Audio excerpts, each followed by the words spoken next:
into the day with the dawn ringing in my ears. Oh, well, I tune into my TV show. No better way, I gotta get myself into gear. Let's go. Oh, and I feel good today with my wake up in the morning espresso. I feel good today. It's my feel good breakfast show. A very good morning to you. Welcome to your Feel Good Breakfast Show. It's Expresso right here on SABC3. It's going to be a fabulous day. Tuesday, the 20th of August. Where is the year going? I cannot keep up, but now we can because, of course, we've got the gorgeous Princess in studio. She's going to be hooking us up with a gorgeous cup of coffee. Mogel making sure. Princess, so far, I think Katleho would like a cappuccino. Graham would like a latte. I would like a latte as well. And, of course, our very own Tabiso. He wants nothing. He wants nothing. I'm kidding. He wants everything. It's going to be an amazing show. Thank you so much for joining us. My name's Leanne Williams, and this is the gorgeous and incomparable Tabiso Makubele. Everybody, make some noise. Make some noise. I'm making some noise for myself on this Tuesday morning. Welcome to it. Yes. Wow. Yes. Guys. Hello. Honestly, You see what I do guys, for you? Oh, honestly, guys, please. I don't need this. A bit too early. Just after 6 o'clock. Thank you so much for choosing to wake up with us here on your Feel Good Breakfast Show. It is going to be such a fantastic Tuesday, and we're talking about something very important, a very important health conversation that is becoming so much more prevalent in conversation. Yeah. We're discussing cancer today, and so we've asked you on social media if you know any strong cancer survivors with incredible stories that are here to inspire us. We would love to hear those stories. We want to hear all of those stories and hear all about those people and how they've managed to fight cancer, to beat cancer, and where they are today. Exactly. It's going to be an inspiring show on your Feel Good Breakfast Show today. Of course, we have got a ton of things in store for you. Yeah. But before we do any of that, let's quickly say good morning to Kat and Graham. Yeah, a very good morning to you guys, and great to be in your company at the start of a brand new day. Happy Tuesday. Katleho Maboya reporting for duty. Yeah, likewise, Graham Richards. Thank you so much for choosing to tune in on what promises to be, after that preamble, an inspiring Tuesday morning. Absolutely. We know so many people have the most life-changing stories to tell. And when I say life-changing, for those of us who get to hear and get that narrative, and that's what we're lucky enough to be able to experience today. So I really do hope you're going to share those stories of survival, the triumph of the human spirit. And I know a lot of people losing the ultimate war to cancer, but it takes nothing away from that battle for survival, those incredible stories along the way, people left behind. So we want to hear all of your stories today. If you've been affected by cancer and are proud of winning that battle, of fighting that battle, we want to connect with you today. So thank you so much for joining us on what promises to be, I think, quite an emotional show, but it should be quite inspiring. Man. Especially if you know somebody as well who has won the battle, won the wars. These are the stories that we seek to use to inspire you and to light up the flame, so to speak, in other people's lives out there. But let's quickly inspire you in terms of what you need to wear today. We'll take a quick look at how you're going to complete your outfit very shortly. But if you're looking to get some ideas as to what the weather might look like in your part of the country, in Johannesburg, you can expect plenty of sunshine with pleasant temperatures throughout the day. Little to no wind expected, with the sky remaining clear, and humidity will be decreasing rapidly throughout the day, with temperatures peaking in the afternoon. So pleasant sunny day all around for you Joburgers. Durban, mainly sunny conditions throughout the day with a southwesterly breeze. Towards the evening, cloud cover will increase and a couple of showers are expected. So do be prepared for some rain in Durban. Port Elizabeth, cloudy conditions with the occasional sunshine towards the afternoon. Skies clearing up towards the evening, and the wind will die down a little bit in the windy city. A warm sunset can be expected despite temperatures chilling a little bit. And in the mother city, sunny conditions all round with clear skies and a light southwesterly breeze throughout the day, with humidity remaining quite steady throughout the duration of the day and temperatures fluctuating. But I'm getting a little bit of a hint of spring in the air. Yeah, early spring in the air. Maybe it's the jasmine you can smell. Maybe it's the higher max temperatures across the land. The wind not so abrasive against my skin in the morning. maybe maybe just a general sense of hope. Maybe we're willing it into existence. But bring it on, man. Bring on that spring, closer to September. All right, so you've got a bit of a dilemma. Yeah, man. So we've got a moderate day temperature-wise, but I've still got to get prepped, and I, as always, need your help with making that final touch to an outfit here. So let me stand up to give you the full scope. So we can go L traditional, okay? Kind of dress up the look a little bit, complete the suit. Which I quite like, and I like the mix of kind of your monochrome with the nice dark blue with the stripe. Pretty cool. I even rocked a little stripy sock. Very nice, you very can't really nice. see. Dig it. Or do I dress it down a little bit, ready for action, have a little bit of fun with a tan kind of a biker bomber. Jacket, I like the biker cut a lot. Yeah. That's something that I really do dig. But two quite varying looks to take a simple palette in a completely different direction. So I don't know. I'd actually, for once, normally I tend towards one or the other, but I'd be quite happy with both, man. How would you dress the t-shirt that you're wearing, depending on the jacket that you're wearing? I don't know. I think I'd keep it loose and breezy because I also went with like a nice low top, something that's super chilled and relaxed. I think I would keep it chilled, man. I always feel like the jacket dictates what you do with the inside layer. So for me, with the more formal jacket, I'd tuck the t-shirt in. With the biker jacket, I'd leave it tucked out. Yeah, I think I'd probably keep it out for both, man. But I mean, if you want to add a little subsection, wardrobe pole A and B, you can let me know if you'd like the shirt tucked in and outside. Because I'm wearing the blue or possibly the tan, I've gone with a nice brown belt to kind of balance out the colours as well. Then you'd allow it to pop if you were to tuck it in. All right, so let us know the dilemma of Graham's wardrobe this morning. Vote for it on Expresso Morning Show SABC 3 on Facebook, and we will let you know what your results are and how we complete the look. But right now, let's get you started with a quote of the day. Yes, indeed. The quote of the day belongs to a girl that started out in the music industry at the age of 16. Coming from a small town, she was a country singer, but you know what? It never let her stop herself from dreaming big. I'm talking about the one, the only, Taylor Swift, everyone. She's gone on to win tons of Grammys. She is an award-winning artist. She's absolutely incredible, and she never stops going for what she wants. Absolutely. For all the Swifties out there, even if you are not a Swiftie, there's a lot of motivation to take out of this quote for today. It says, no matter what happens in life, be good to people. Being good to people is a wonderful legacy to leave behind. I love it. I love it. That is absolutely powerful. Be good to people, huh? Yeah, it's just about taking a minute out of your day, taking a minute out of your day and asking yourself, what good have I done for someone today? Have I shown someone kindness today? Take that, run with it. Go, be great on this Tuesday.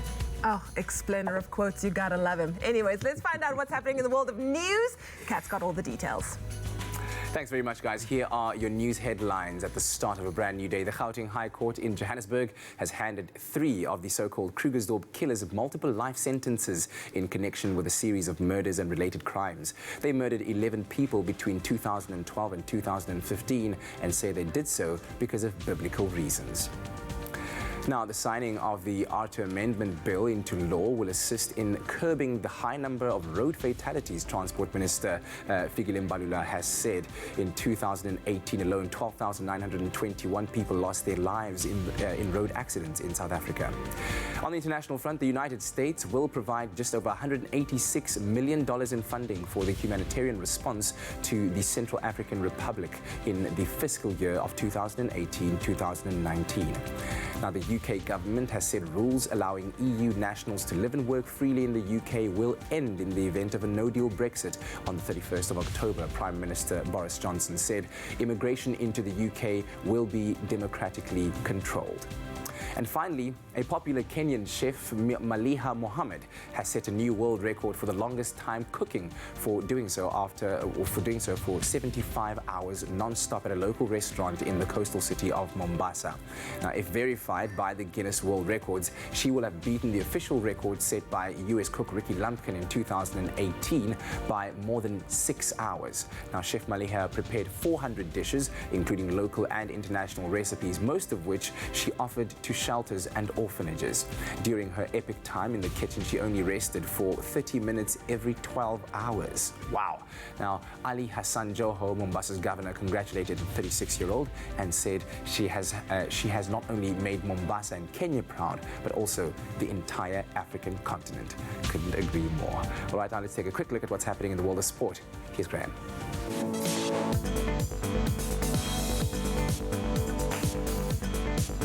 Thank you so much. Let's launch in with not the best news on the rugby front. Springbok management have now confirmed that loose forward Marcel Coetzee has been ruled out of South Africa's squad for the Rugby World Cup. That was after hurting his ankle in the first half of the Springboks' 24-18 victory over Argentina on Saturday.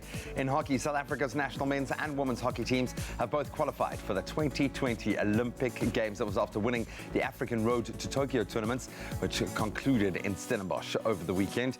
In football, Manchester United midfielder Paul Pogba had a second-half penalty saved by Rui Patricio as his team was held to a 1-1 draw in the only English Premier League game last night up against Wolves. Of course, we'll expand on all of those and delve into our varsity netball set for a return early next week over the first half hour of the show, so stick around.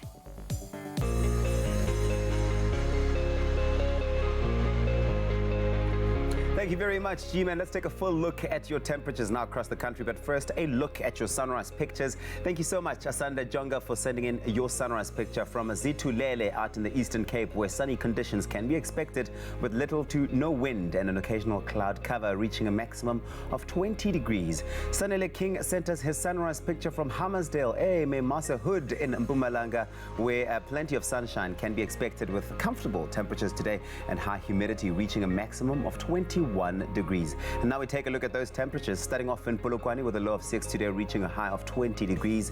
If you're out in Mbombela, high humidity for you today, 9, your low reaching a high of 20.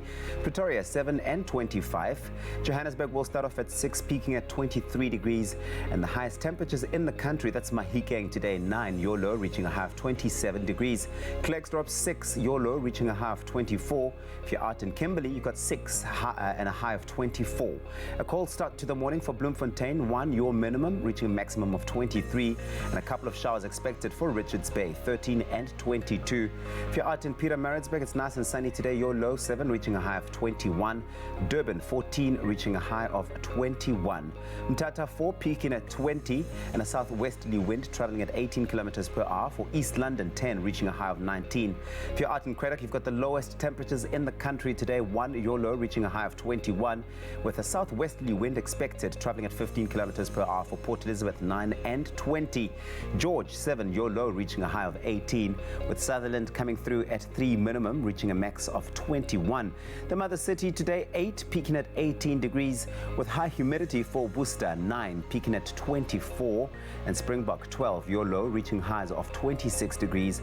And last, certainly not least, Uppington, 7 and a high of 27 degrees. Well, that's where we leave it for now. Remember to send us your sunrise pictures on Expresso Morning Show SABC3 using that hashtag Expresso Show. Oh man, yes, the start of a brand new day. Stretch it out. I feel good. I feel good. Do you feel good? Ooh, I do now. I really do. Now that we're all connected and we know what's coming up, it's going to be an awesome show, an inspiring show, quite an emotional, authentic show, and those are kind of my sweet spots. Ooh, and this is Princess. Oh, blessings, okay, can you ask me that blessings. question again?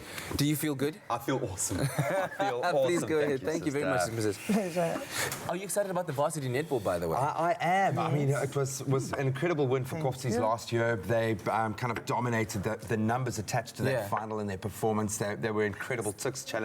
We're going to see where the Cape Town sides are sitting at the moment, but it's highly competitive. But I'm most excited because our netball seniors are doing so well, and this is kind of the breeding ground. This is where, man, they had a phenomenal year. So I want to see how these ladies are feeling about that, because this is where it begins, man. I was actually wondering where this is. Princess played netball in oh, she got out of here really quickly. Yeah. Should be good, eh? She knew I was asking. I was going to ask. Should be like a midfielder, I think. Yeah. Goal shooter. Smash it. Oh, she's not tall. Only the highest grade Arabica beans. McAfee, great coffee, simple. See you after the break. Oh, you can make my day.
It's my feel-good breakfast show.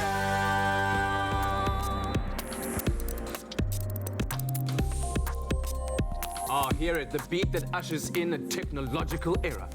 Shaka boom, boom, boom, it's shaka boom. Okay. Shaka boom, boom. I might have taken that slightly too far. I apologize for that. Let's keep you updated on the latest news from the world of technology. It's been about a year now, a year and a half, since the Falcon Heavy rocket from SpaceX made its maiden launch into orbit as a publicity stunt, though. SpaceX then teamed up with another Elon Musk-owned company, Tesla. Ever heard of Tesla? You might know Tesla. Dubbed SpaceX Starman Roadster. Now, they launched an original Tesla Roadster, which was their very first product, into orbit with a mannequin passenger. Yes, believe it, with a mannequin passenger called Starman. You can see a picture over there. And this Tesla has now officially orbited the sun for the first time. Wow. And it's headed back to Earth. And it took it 557 days to orbit the sun, and it's traveled some 1.2 billion kilometers, according to the data from Where is Roadster.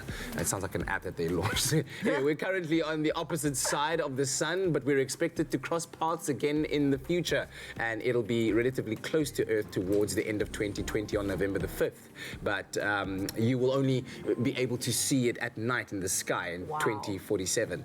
This is what was said, and perhaps we'll intercept it in the future and bring it back to Earth. The Starman can tell us everything of his harrowing journey then. Look at that. I mean, look at these pictures. Yeah. They sent that to go and orbit the sun. Labels. Like Elon Musk has he just got too much money or too many ideas? I'm not sure which one is an Brilliant. overflow. Huh? I would love to just be in his company for like an hour. Hey? It's like, what is the next idea, Elon? What are we doing next? Give it to me. You know, all right. Yeah. So I hear what you're saying. I'm Orbiting like a around pinky in the sun brain and kind all of that thing stuff. going. Amazing, amazing, amazing. I got one better. How Oh, much? yeah? Better Wi-Fi streaming. Yes. Now, we've all been there. You're trying to watch a video on a public Wi-Fi or at home where several people are watching different streams simultaneously. Then the video starts buffering. The pixelation comes in to compensate, and it simply ruins the watching experience for everyone. It's a nightmare, I know. Yeah, because that moment you were waiting for. Dun, dun, dun. However, experts from MIT have created a tool to reduce video stream buffering to help multiple people share a limited Wi-Fi connection. The group from the Computer Science and Artificial Intelligence Laboratory, known as CSAIL, have developed the Minerva system, which analyzes videos before playing them. This process then checks what the potential impact would be by playing that video at a lower quality. Minerva will then analyze both these videos in an online phase, meaning that they're not being streamed yet, to see which could benefit from more bandwidth availability. More importantly, it will determine which could be served at a lower bandwidth without losing quality. It then assigns bandwidth accordingly. You see what I told you? And you the see what I result, told you? everyone is smiling. Everyone is smiling. Everyone is Dreams have smiling. come true, and you can now watch your show in peace and enjoyment. So do you have to download Minerva? You know what? I feel your Is questions. it an app that you have to download? I'll get back to you on that one. No, because this is actually a real thing. Because I'm sure I now it is, need to yeah. ask Yes. whether Minerva asks you for permission to be a systems administrator on your phone. Because if it does, it means Minerva can now remotely switch on your microphone and your camera and So many record questions, you so and little stuff. time. So it might be nice to have a non-buffering video. Yes. But is it listening to Brian Smith, we'll while get him for you. speak? Do you know what I mean? Yeah. Anyways. Well, there's so much being said about how boring Formula One racing has become, and that this season could turn that all around. We have spoken a lot about the pinnacle of racing, but now we get to actually experience the rush of adrenaline, the unbelievable difficulty of getting behind the wheel of one of these incredible machines with our gaming guru and racing specialist, Mr. Gareth Woods, who's going to be bringing Formula One to life. I know that you've been hit with a lot of racing games. Lots this season, yeah, and between serious racing sims, like not games, and then like the Crash Bandicoots. And like, yeah, man, there's a I'll lot of take a racing. Crash Bandicoot. No, I've never been particularly adept at the more sim kind of. Yeah. Is this a sim? Yeah, it's certainly closer to the He sim says side of as he things. swallows hard. It's and it's certainly you're not I suppose, given the easiest tools in just the controller. It's the kind of game where you want to have a proper force feedback steering wheel. You want to be sitting in your nice little bucket chair, simulator kind of seat. So there are some guys out there doing it like that and loving life at the moment, but you obviously have your humble, awesome gold controller in your hand. It does the job. But it looks flashy, it looks slick, it looks, as you would expect from kind of the pinnacle of the motorsporting world and culture. You want a game that represents that. 100%. So where do we start? Yeah, so look, if you're a Formula One nut, this is totally for you. So box in terms of like all the options, you can play by yourself, you can play multiplayer. There's a whole esports kind of section. We are not logged into it, can't do that. But from a customization point of view, you can customize your car, you know, the different colors and all the stuff. If the thing loads, so how you want to make your car look, how you want to design your driver. As you can see, my name is Drivey McDriverface. That speaks volumes about about how much I'm into the kind of serious driving games. The funny thing is, you mentioned the esports, and now Formula One itself often have racing areas at a lot of their live activation events, because they are driving this. They are driving the digital representation of Formula One big time. Yeah, and it's one of the esports where the correlation between the esport and the real thing is actually quite close. You know, you can play FIFA all you want. It's not going to make you a better footballer. Maybe tactically, yes. But it's not going to improve you a better. But they have signed up professional racers through the racing sim circuit because it is so close to the real thing. I mean, there are some drivers that have literally taken a break from racing in the real car and only practiced on sim. 100%. You can just get way more hours straight back in. So that's incredible. So you're going to start. Are we going to Bahrain? I mean you. Yes, 100%. Me and my team. You keep nailing me on how bad my racing is. So I'll give it a go and take that bullet. But I'm quite interested to see just how difficult it is, because it gives us a good indication of someone who wants to get into the racing vibe. Yeah, 100%. If you can use this as an entry level, or if maybe we should stick to our Crash Bandicoot. So I think what's really great is, as someone who's I've obviously never been to a Formula One, but like I've seen the stuff on TV, and they've kind of nailed that in the sense of, you know, the intro, you've got the commentators, they'll go through from pole position to last place, who each of the characters are. I mean, here you've got, like, because it's formally endorsed by Formula One. Yeah, it's pretty close to the original as you can get. You've got all the graphics, you know, you've got the flyover of Bahrain here. Shots, yeah, exactly. So, and if you can hear the commentator, he's doing the whole kind of intro, talking about like the weather, which you can change, you can manipulate, or you can have it done randomly. So it might be a wet track, it might be a scorching midday. Did you go randomly? Yeah. So there you go. 27 degrees in Bahrain is probably a cold winter morning. Yeah, I was gonna say. With a light breeze, maybe. Yeah, she's showing the track, there, the straights and the bends and all that. And this is where you know you should be if you're had a racing brain, where you'd be like, oh, okay, so that's when I should do that. Okay, so that's a downhill into that apex. I should think about that. Let's jump into I don't have a racing brain. Let's jump into the race itself. There you sit there, and you can set up your car. So if you want to go maximum downforce or increase downforce, your balance, you can do all these sort of car setup stuff. That's cool. But let's just jump in, give you the default. Thank you. You can start there, and it's the typical, right trigger is accelerate, left trigger is brake, as we get ready to go, and that changes your camera angle depending on what you prefer. Yeah, I quite like it. All right. And go. And obviously green means you can accelerate, holding right trigger. Whoa, okay. Wow, it really is actually... Hold right trigger to accelerate. There you go, just trying not to spin out. Oh, there we go. And then, so as you hit red, so you should be slowing down there for this turn. So put the visual indicators on. Okay. Look, also, it must be said from this angle, it is a little bit difficult, but... Okay, so I'm going to try and figure out even where the... There we go, left, there we go, back on track. Look, it feels pretty good. I know, look, this is the first time I've touched it, but it doesn't go too squirrely, to be honest. So I think once you've got a bit of a hand for it, I like the fact that they haven't made it too complicated. Normally... Oh, that's what that is. Okay. Yeah. So it's saying if it's going red, you're going too fast for that turn. I was going to crash into a barrier. Okay. It feels pretty good, and I'm not even a big racer fan, but this feels awesome. But it's kind of the thing where it feels like it's going to take a while to master, but once you get it, you're going to kind of like, I know Kung Fu now. Yeah, no, very much so, man. I'm going to leave while my tail is still tucked between my legs here. No, this actually feels pretty good, man. Yeah, I feel pretty good. I'm glad I live to make you feel better about yourself, dude.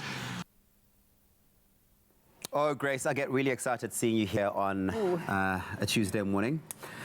Because when I see you, I know the stakes are about to go all the way up. We're raising them. Yes. And this is absolutely perfect. What we're making today is the perfect treat, the perfect dessert for any dinner party. Yesterday, we took you traveling on a curry extravaganza, but this is luxurious. It is creamy. It is made with all the love by Clover. And after the break, Grace Stevens will be teaching us how to make a pot au crème. Only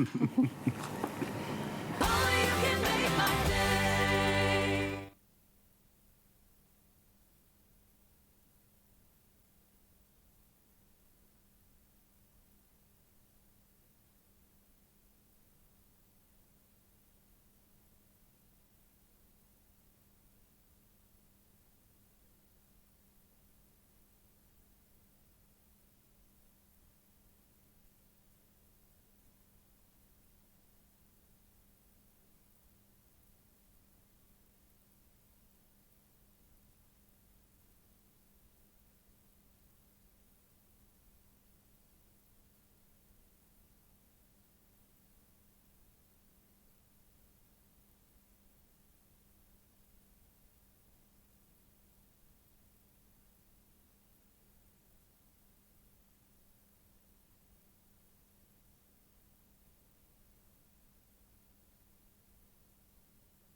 It's my feel-good breakfast show. Welcome back. You're live with Expresso. Thank you so much for tuning in. I was getting very excited about the impending start of a brand new netball season. I think netball at the moment obviously thriving here in South Africa, as can be seen by how brilliantly our national team has been representing us. And at the Netball World Cup, they were simply sublime against some of the big guns. I think we can confirm our position as a big gun. Cape Town also officially picked as a baton, I think, for the next city for the World Cup of netball, which is really, really cool. So I think we know that it's getting bigger, but it's already massive in the country and now needs the platform it deserves. And I think Varsity Netball really does offer the platform for the superstars of the game when it comes to Varsity Netball. And we've got now two incredible exponents of the game right here. We've got our netball captain, Marty's netball captain, Nicole Talliard, and UWC captain, Keisha van Skalkwyk, looking very friendly next to each other. And I've been trying to inspire a little bit of healthy competition, but I can see you guys are good mates and just loving being able to play competitive netball at this kind of level at Varsity is really awesome. I think, Nicole, I'm going to start with you. Okay. Where are you in your mindset at the moment coming into this? Because I know you've got Varsity to think about. Yes. So your fourth year, you were telling me. How do you kind of find, do you go to Varsity to play netball? Do you play netball because you're at Varsity? Where does it sit in your kind of hierarchy of needs? Because you could go from here.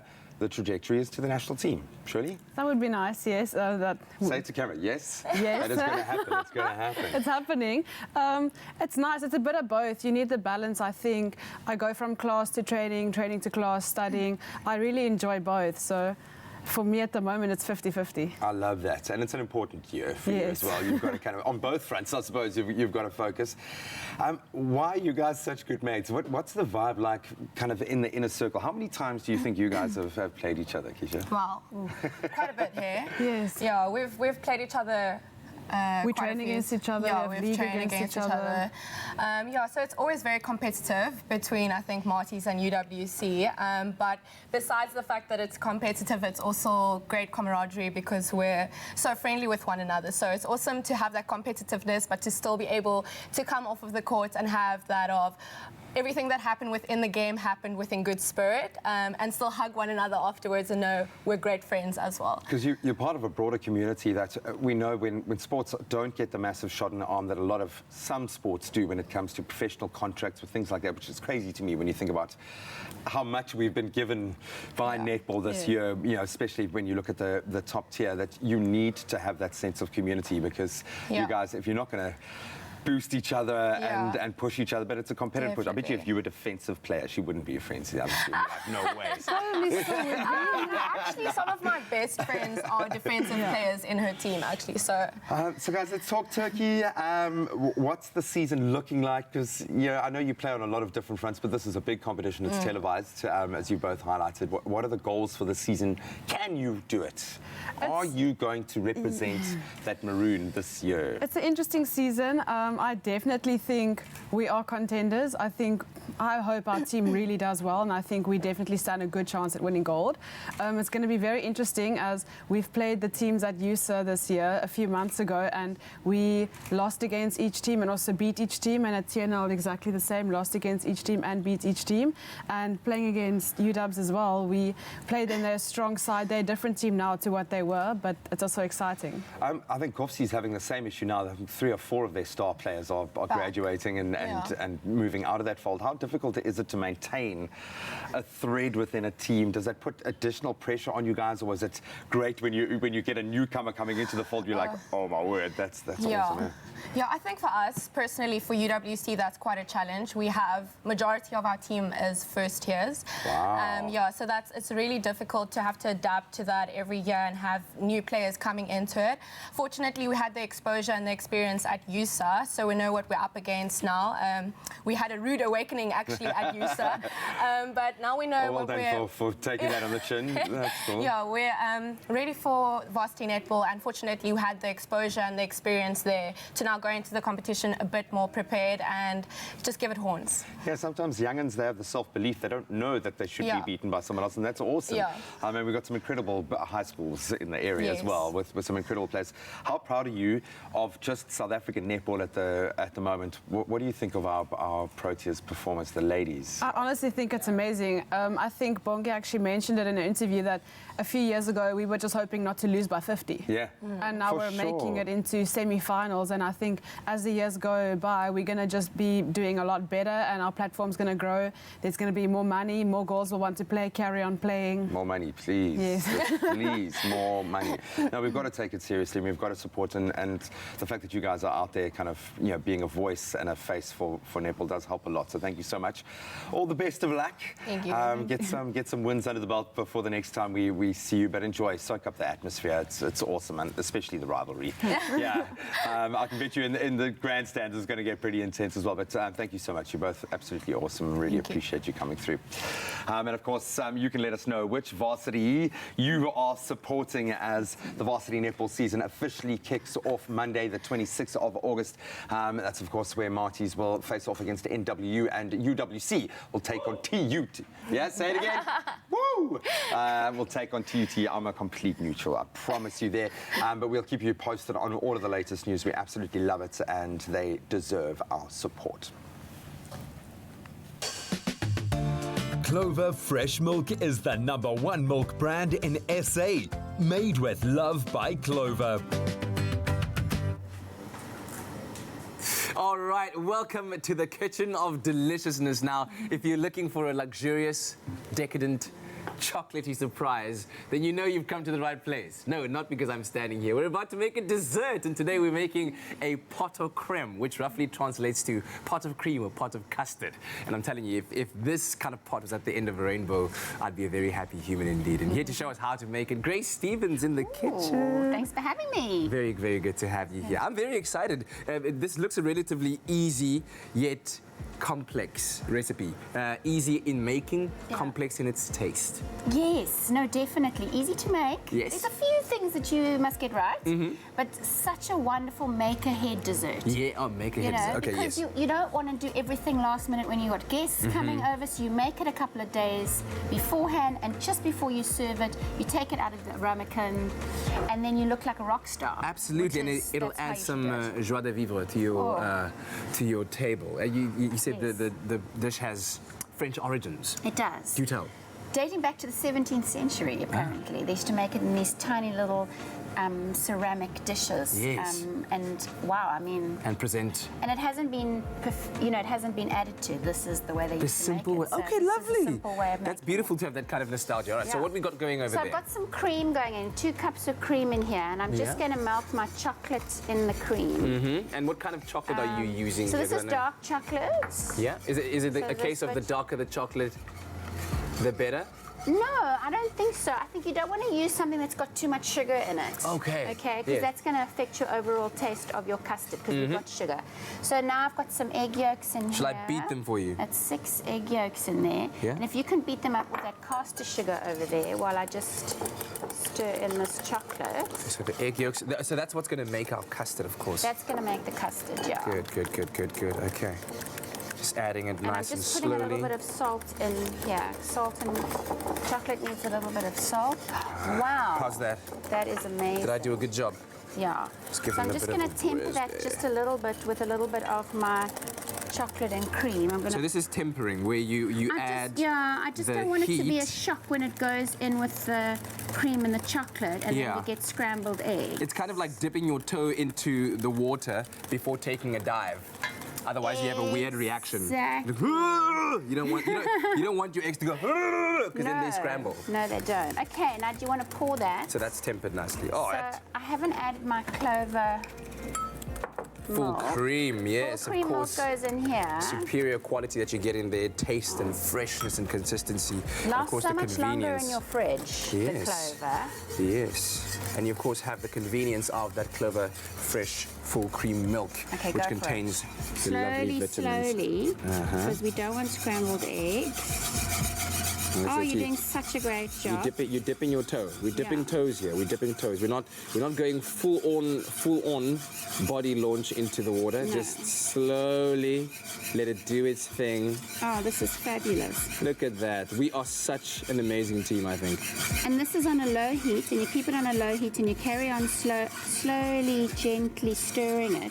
Don't walk off and leave this. It'll get lumpy on the bottom. So it needs a lot of attention. Yeah, so it just needs to be nice and thick. So you leave, so that'll take a while to thicken up. I'm just going to turn this off so long. And then you scoop it into your ramekins. Yes. And then it goes into a water bath. So you take a roasting pan. Yes. You put your ramekins in. it. Walk it to the oven, 160-degree preheated oven. Yes. And then pour warm water, your hot water into it.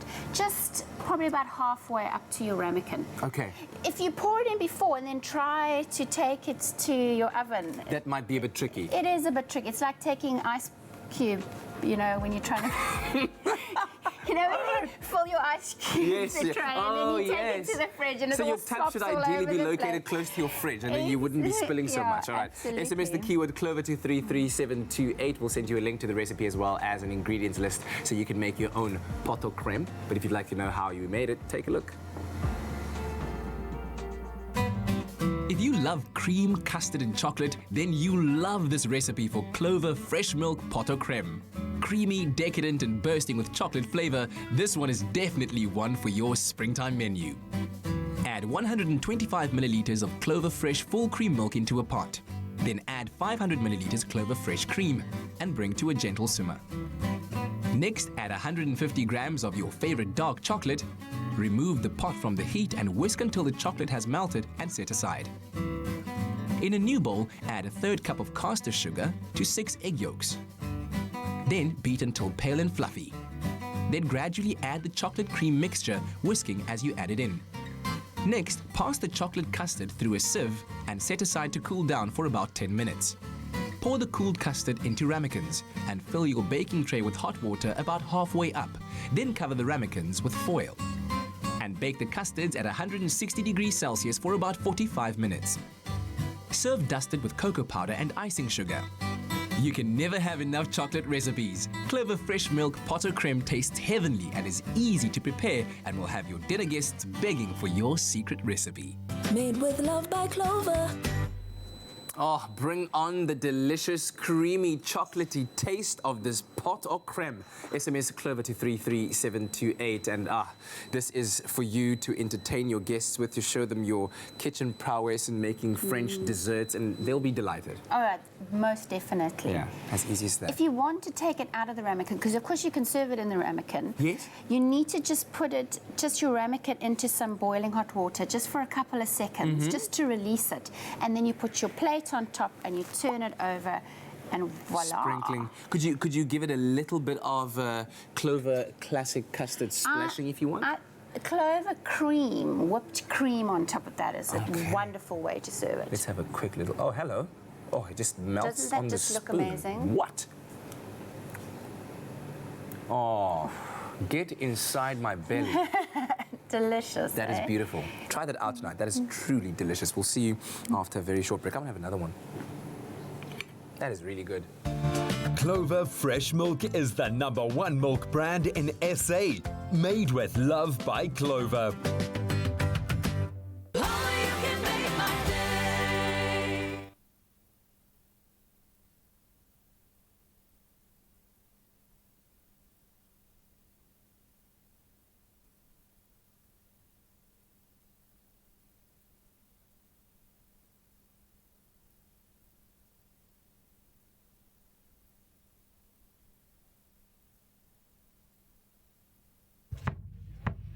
Giving you 1,000 rand for one note, I bet you 1,000 rand you won't get it with 10 notes.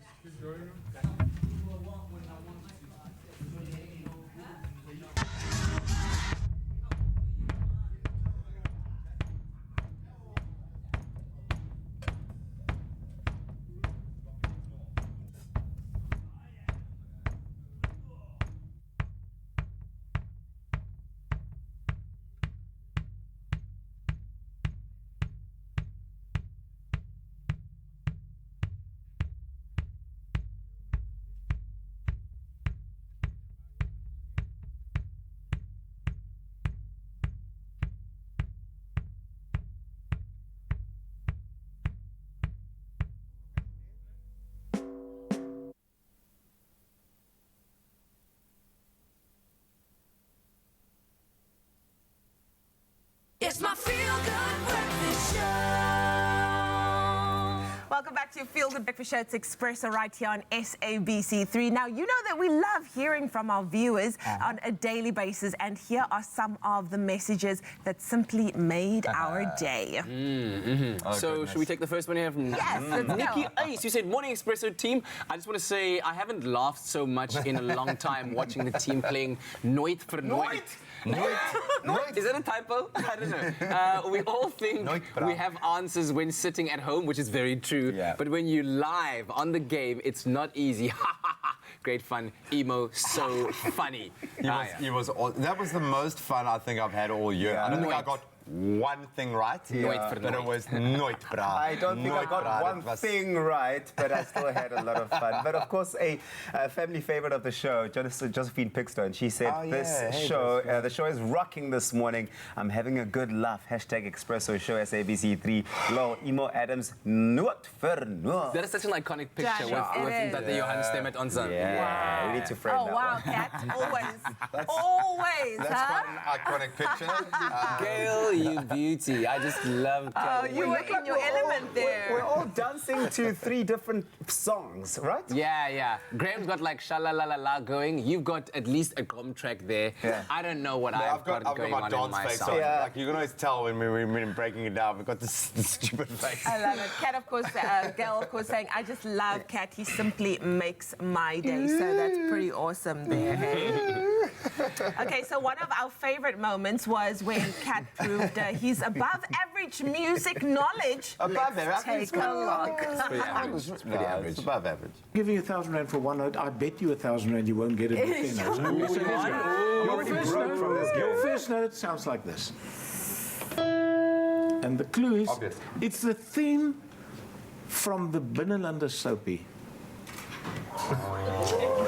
It's the theme from the Binnenlander. So are you asking me to sing the Binnenlander soapie? Sing it for me then. Kom nou, kom. Buiten in die strate, was jacarandas uit hul nate. Now you see the thing with one note, 1,000 rand? There you go. Buiten in die strate, was jacarandas uit hul nate. Guys, sorry, may I just say, this is a moment in my life. That day Johan Stefan owes me 1,000 rand. I'm sorted. I will never have financial problems ever in my life again. From your mouth. How do you even dance like that to that song? You did that like nervous face and you just forgotten someone's name while you're talking to them. Oh my goodness. Anyway. Ek is nou, ja, ek is nou. Also, Graham might not have known all of the answers, Not one of the but answers, I he don't think. was on a roll with his dance moves. As Rose Kingston pointed out with this really great comment, Graham's dancing in the morning makes my day the best thing to see. Let's see this. So now for 1,000 rand, here comes your first note. It sounds like this. And the clue I'm giving you in Afrikaans and then you translate it for me. As dinge in die huwelik eers skeef begin loop, if things in your marriage start going wrong, you want 2 notes? 2 notes now, 900 rand it's worth, and it sounds like this. That was 3 notes. Oh, Yes. Yes. Maroon 5. So it's 800 rand. Okay, so Is it Hey, I didn't get it right, but I'm gonna dance. What I love is like the clue is when things in your marriage start going wrong, and this is the great. That's what Graham's got going on in his mind. Shared success. Your successes are my successes. I was so chuffed that you got the answer. I think when in doubt, when it comes to any sort of dance, when in doubt, your arms are always going to take you there. Just do something with your arms. But Graham's dance is made in his face. Yeah, You've no, got to for look sure. at Graham's Dance in the face face, man. every single Yeah. time he dances. That's where the story is told. Oh, amazing. Well, that was so much fun. Thank you so much to our expressive viewers for always getting involved and reminding us of all the great moments that you experience on our show. But SABC3 is always the leader of the pack when it comes to giving you world-class entertainment.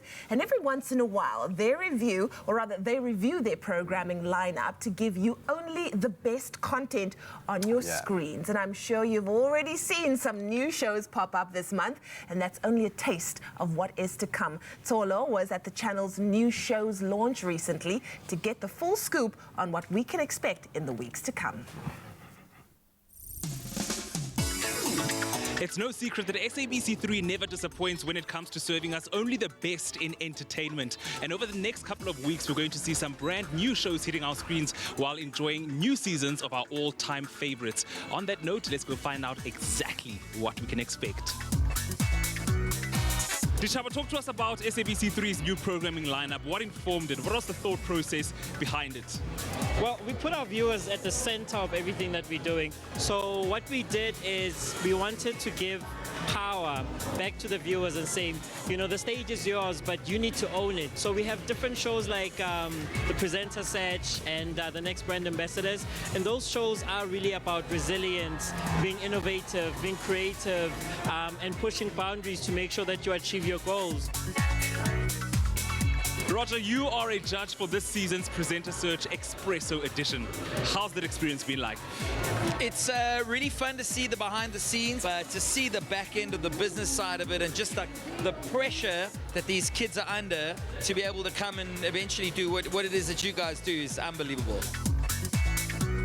there's a whole lot of shows that are incredible. El Chapo, we've got Rise and Tires, we've got the next brand ambassador. But I'm really excited for Presenter Search on 3. I think every single year it brings some new dynamics because there are so many people who come with different personalities, different skills, different tactics and gimmicks to try and make their way to the next step because they really ultimately want this platform, they really want this job, they really want this opportunity, and I think that's the one that I'm looking forward to the most. Odette, the next brand ambassador is a brand new show, one of the highlights on the new programming lineup. What can viewers expect from it? Solo, drama, drama, drama. Contestants are fighting it out in challenges that really are testing their teamwork and their leadership skills.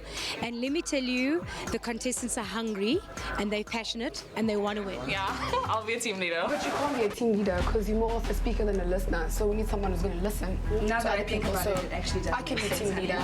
So the next brand ambassador is one of those shows on the new lineup that a lot of people are looking forward to. What would you say makes the best next brand ambassador? Well, there'll be a number of things. Obviously, it's a reality show, so we're looking for young people that are able to think very creatively, that are able to solve problems, that are resourceful, but that are hungry. So we've been across the country. We're in Durban, in Cape Town, in Joburg. So as you can imagine, the stakes are high. So those that are going to be the best brand ambassadors are going to be the ones that are going to stand out from everybody. They're going to be much more focused. They're going to be able to deliver a lot more and also showcase their ability to be able to solve problems for Capitec. So yeah. Dr. Musa, Presenter Search is always a hot favorite on the SABC3 programming lineup. You are a judge in this season. What can we expect? So, expect a lot of funny moments, a lot of fun moments as well. But of course, you expect to find the talent that we're looking for. That's the only reason why we're out there. And of course, we'll have fun along the way, but we're going to give you some great, great talent that's going to be on Expresso at some point. We're going to jump into the spring of things today, and we have an amazing, wow, can I please start that again? What I enjoy the most about Presenter Search is when people mess up. Now, I'll be honest, I just can't wait to see people just mess up so we can have a great laugh and then see the journey of others making it. So I think I can't wait for that.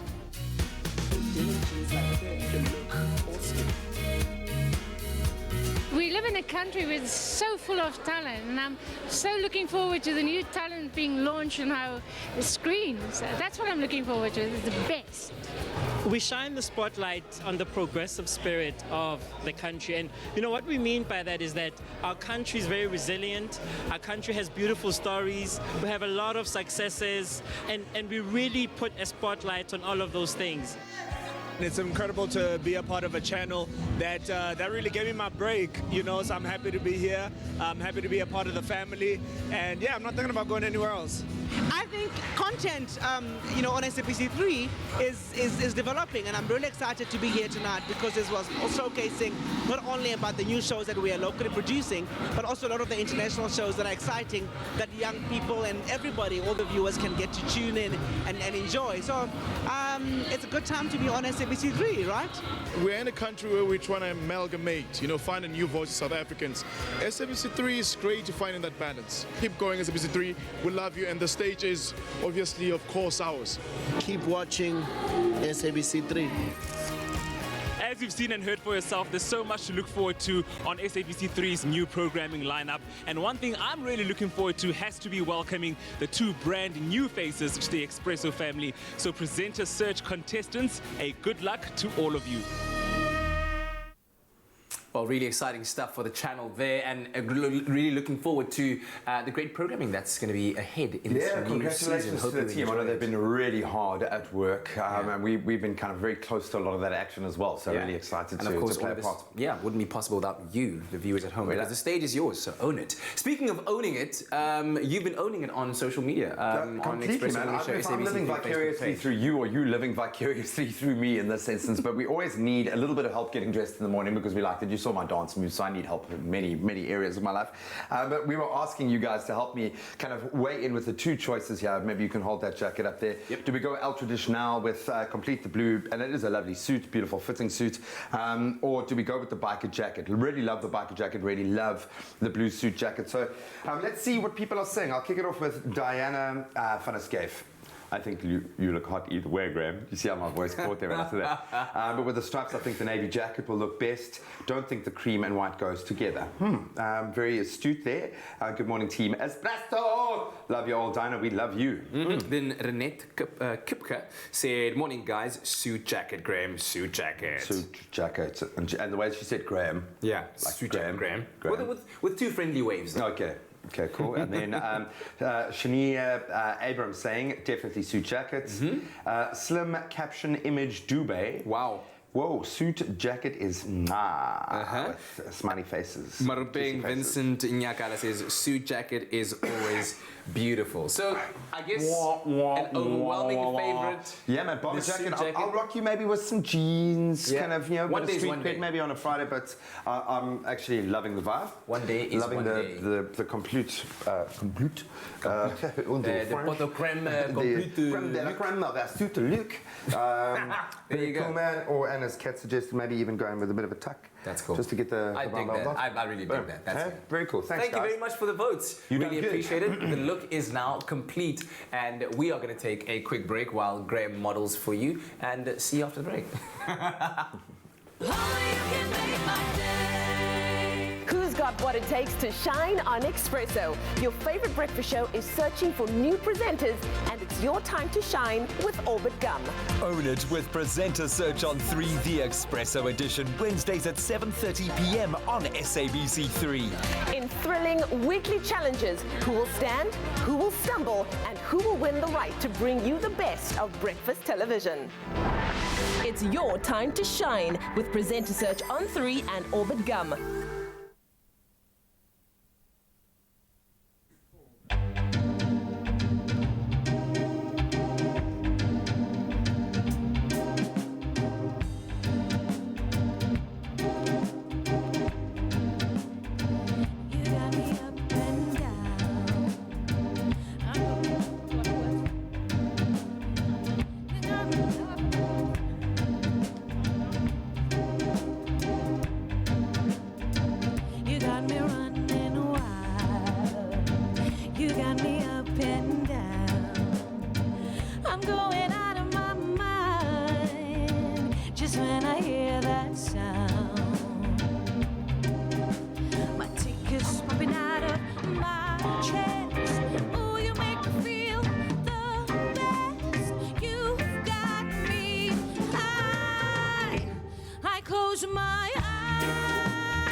It's my feel-good breakfast show.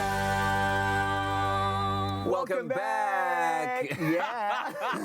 I was actually thinking just now when we were coming back, like, it feels like you and I are having a bit of a battle of the socks. What's going on? Yeah, the thing about us is we really do like to play with the sock, right? We do like to inject a bit of life into the outfit by throwing on a really colourful sock. Sometimes I was going to give it to you until I just looked at mine and I was like, yeah, I don't know. I don't really know. I'd still give it to me, to be honest. I would still give it to me. I can still get it. That's all I've got to say. Listen, it is a Tuesday. Wow. Tuesday, you've chosen to wake up with your feel-good breakfast show. So much on the go still.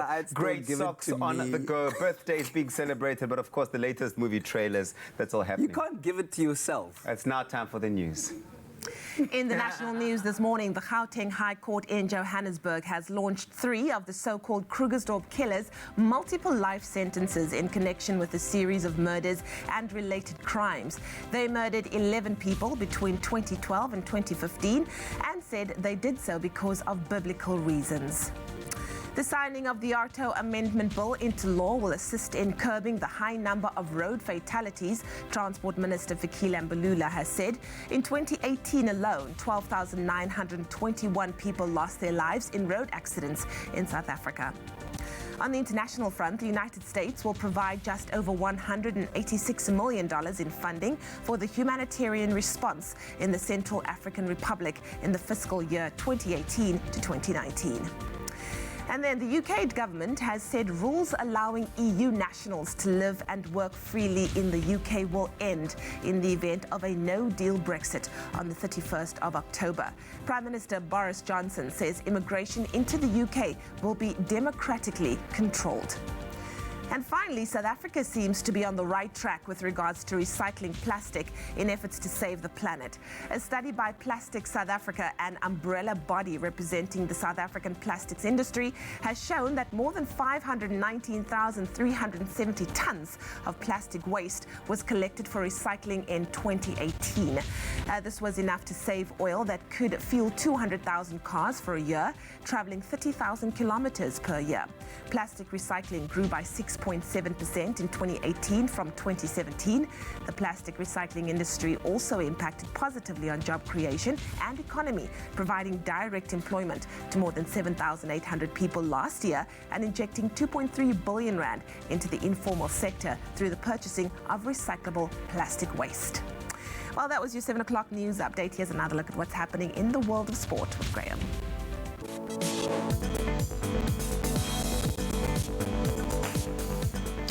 Well, not the best news to kick us off. Springbok management have confirmed that loose forward Marcel Coetzee has now been ruled out of South Africa's squad for the Rugby World Cup. That was after hurting his ankle in the first half of the Springboks' 24-18 victory over Argentina on Saturday. Now on to some very good news. South Africa's national men's and women's hockey teams have both qualified for the 2020 Olympics. That was after winning the African Road to Tokyo tournament that concluded in Stellenbosch over the weekend. And in football, Manchester United's midfielder Paul Pogba had a second half penalty saved by Rui Patricio, that as his team was held to a 1-1 draw in the English Premier League last night to Wolves. But Man U, they still do currently sit fourth on the early season table. More on those stories as we progress.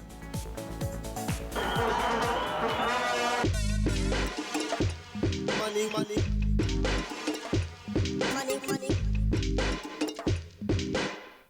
Thank you very much, G-Man. Let's take a first look at your roads this morning, starting off in Pretoria, out in Gauteng, where there has been a multi-vehicle accident on the N1 southbound. That's before Rigel Avenue. Now, the right lane is currently obstructed, so please do approach with caution. And if you're out in the Western Cape in Bellville on the N1 inbound, there is congestion. That's between Yiptia Drive and Sable Road. The average traveling speed over there is 25 kilometers per hour, with delays up to 20 minutes.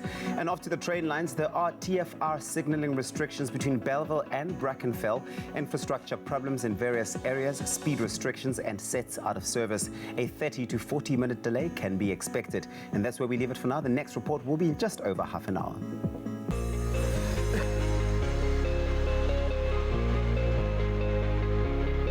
And we've asked you to send in your sunrise pictures. Thank you so much to Samuel Jacobs for sending his sunrise picture from Beaufort West in the Western Cape, where plenty of sunshine can be expected, with warm temperatures becoming chilly towards the evening, reaching a maximum of 22 degrees.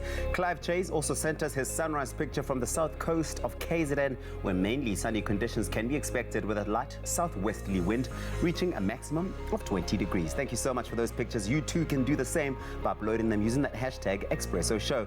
And now we take a look at those temperatures across the country, starting off in Polokwane, a low of 6 reaching a high of 20 degrees. If you're out in Mbombela, high humidity for you today, 9 peaking at 20 degrees. Pretoria, 7 reaching a high of 25. If you're out in Johannesburg, 6 is where you start off, peaking at 23 degrees. Mahike's got the highest temperatures in the country today, 9 your low reaching a high of 27 degrees. And if you're out in Klerksdorp, 6 your minimum reaching a maximum of 24. Kimberley, 6 and 24, with a cold start to the morning for Bloemfontein, starting off at 1, peaking at 23 degrees. A couple of showers are expected for Richards Bay, 13 your low, reaching a high of 22. And if you're out in Pietermaritzburg, 7 is your low. You will reach that high of 21 degrees.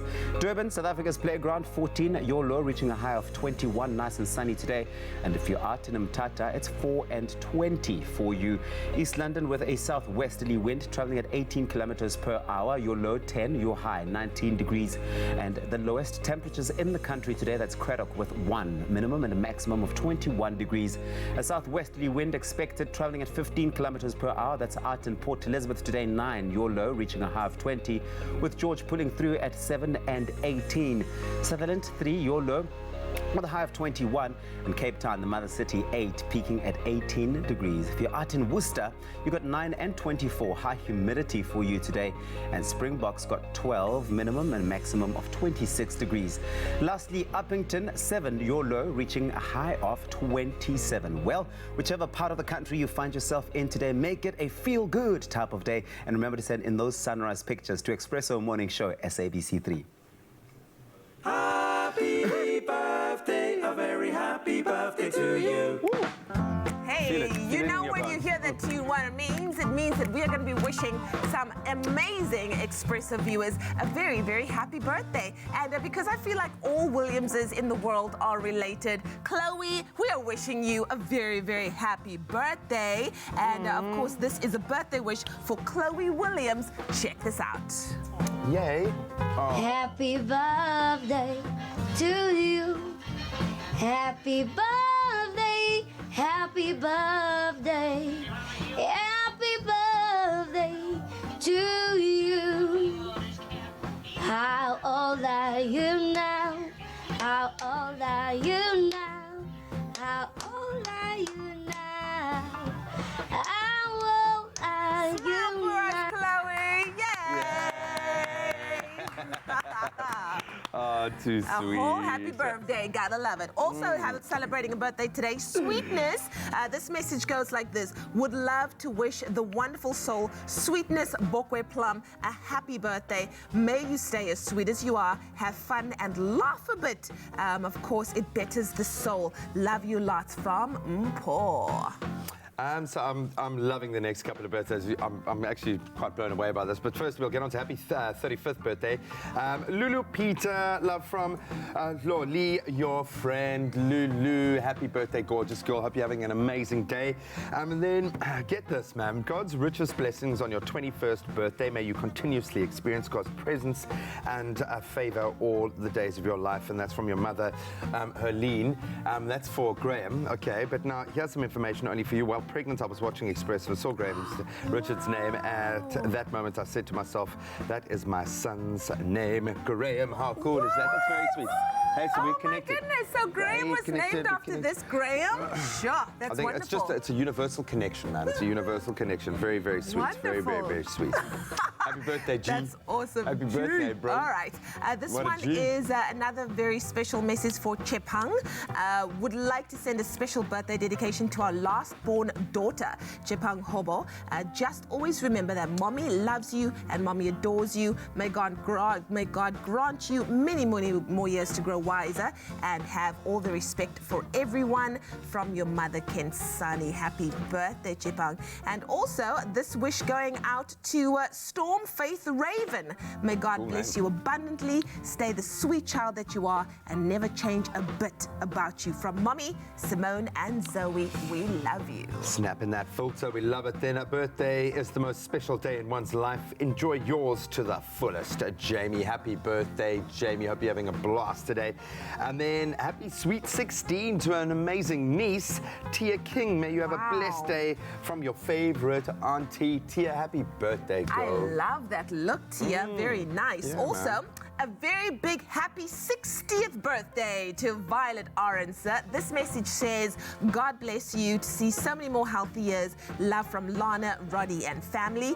And then to Jessie, who's turning a whole 10 years old today. May God continue blessing you and keeping you. Enjoy your day to the fullest. Love, Mommy, Daddy, Cade, and Clene. Come on, Jess, crack a smile, bro. Hey, the kids have got some hardcore vibes this morning, man. Too cool, Jesse. We love you, dude. And our final birthday for today, we're wishing our little rock star a happy 6th birthday. We're wishing you an exciting year ahead, a year filled with so much adventures and tons of fun. And that's love from your mommy and from Landon. Lance Lloyd, you are a rock star, and we love you as well, man. Happy birthday. Exactly. Well, a very big happy birthday to everyone. And even if we didn't get to your happy birthday messages today, wishing you a happy birthday. But please do remember to try and send us a 15-second video at least to 071 640 65 551. But happy birthday, everyone. Well, the last birthday wish it was, but oh no, wait. There's another birthday wish because today's JP Sebastian's birthday! Happy birthday to you. Happy birthday to you. Happy birthday, dear JP. Happy birthday to you. With a whole cake, man. Wow, thanks, Gab. Like, Love you, man. I went on autopilot there. I started singing along as if it was the national anthem. I'm like, I've forgotten the lyrics. Happy birthday, man. Special day for you. I hope you celebrate well. We love having you. Thank you. It looks like part of the family. I'm off to a good start. I know I probably shouldn't do this for our dear sound engineer. Go. But I'm going to tuck into this. Get in there. And then I'm just going to fire. Get a lovely piece. Don't shake. Don't shake. Yeah. You know what? We'll eat it afterwards, okay? Yeah. You can put it right there next to you. Let's talk about the latest movie. I'm getting more frail as I get older, I think. Noticing that. But there's some exciting movies to talk about today. You got some fresh trailers of movies releasing soon that we can be excited about. Yeah, and I feel like it really is a birthday week for me because these are all movies that I really, really look forward to. Excellent. It's like, sometimes it's not, every single movie that's the most thrilling kind of thing. But I think because we've wrapped up with the Cannes Festival, we've wrapped up with a lot of big sort of events, now these movies are trying to get some wider audiences. Yes. The first of which is Midnight Traveler. Yeah, and what could be more pertinent than... It's not often I talk about documentaries either on Expresso. Yeah. None of these movies, by the way, have dates for SA just yet because they're so tiny, because they're still trying to look for audiences and traction and stuff like that. All right. But Midnight Traveler is a documentary about shot entirely by a refugee family. The guy Hassan Fazili was a filmmaker in Afghanistan, and all of this is this is just what you're looking at here now is footage from his career he used to have in Afghanistan. He used to be a filmmaker, then he made a movie about a Taliban commander, then was put on a hit list by the Taliban. So he was hunted down for making that movie. What you're watching now is the family trying to plan a safe route. This is like... I love movies that are about big issue stuff, that discuss systems and all this kind of stuff, but sometimes you just need something that's a battering ram to the heart. It doesn't need to make sort of like finicky kind of points and get into statistics and data and all that kind of stuff. Yeah, it's just raw, elemental, human. To show you this. A refugee, a migrant trip is not something taken lightly. I think that we have this stupid idea that people are making an economic decision, but this is something that a dude desperately shot on cell phone camera. 2 years it took his family to cross overland, and that's just the overland route. I mean, as of the 20th of August 2019, hey, JP's going to be a bum on his own birthday. It's 844 people who have drowned to death in the Mediterranean Sea trying to make it to a life that is dignified, that is worth living. And so these shots are just, as you can see, they're people showing their kids growing up, trying to live a normal family life. Yeah, I was about to actually just touch on that a little bit. That there's adorable stuff happening all the while. Tragedy, exactly. The people still find a moment to connect with some form of joy that... And maybe that's like an interesting kind of lens, because a lot of people think that these issue movies, it's like, oh no, it has to be driving sadness at all times, and it is desperately sad.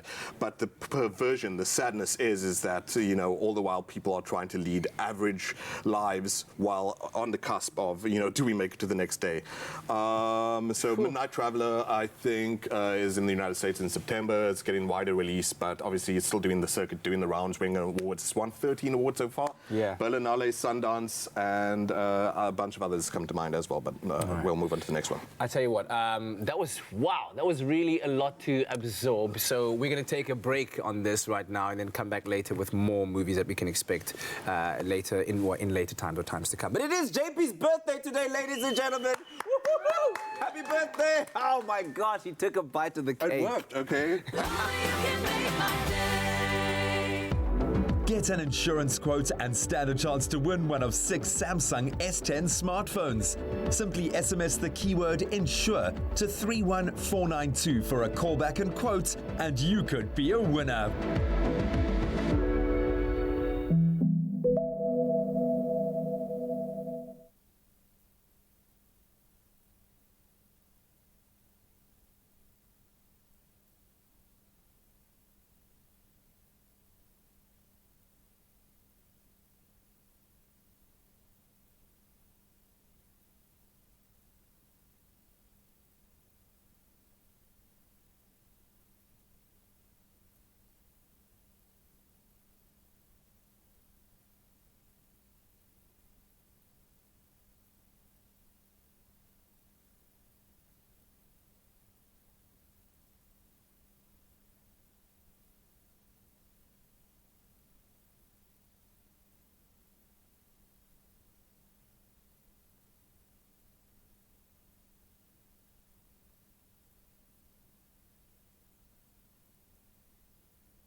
It's my feel-good breakfast show.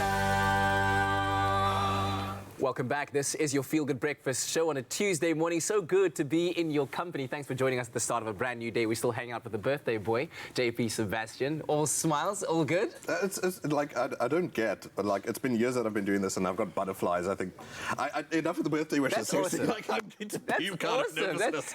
The country's never seen you emotional, so I like this. I like this very much. All right. Anyway, we're still carrying on talking about some of the latest movies, movie trailers that JP has seen out there earlier on Midnight Traveler. Wow, man, heartstring tugging story about refugees trying to make their way to safety. And a necessary story, like he said. A Hidden Life is the next one that we're looking at.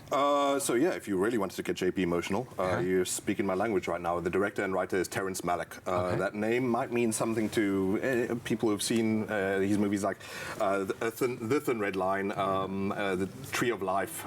He's one of these. Badlands was the very first movie he made. It's like Terrence Malick has this way of capturing, even in very normal circumstances, like a scene of two people having dinner, there's something that the shots are just imbued with that makes everything about being a human spiritual. Wow. Like, he doesn't even need to do a movie about, say, religion or God or something like that for you to feel like your life means something, that life in general, every encounter. Oh, wow.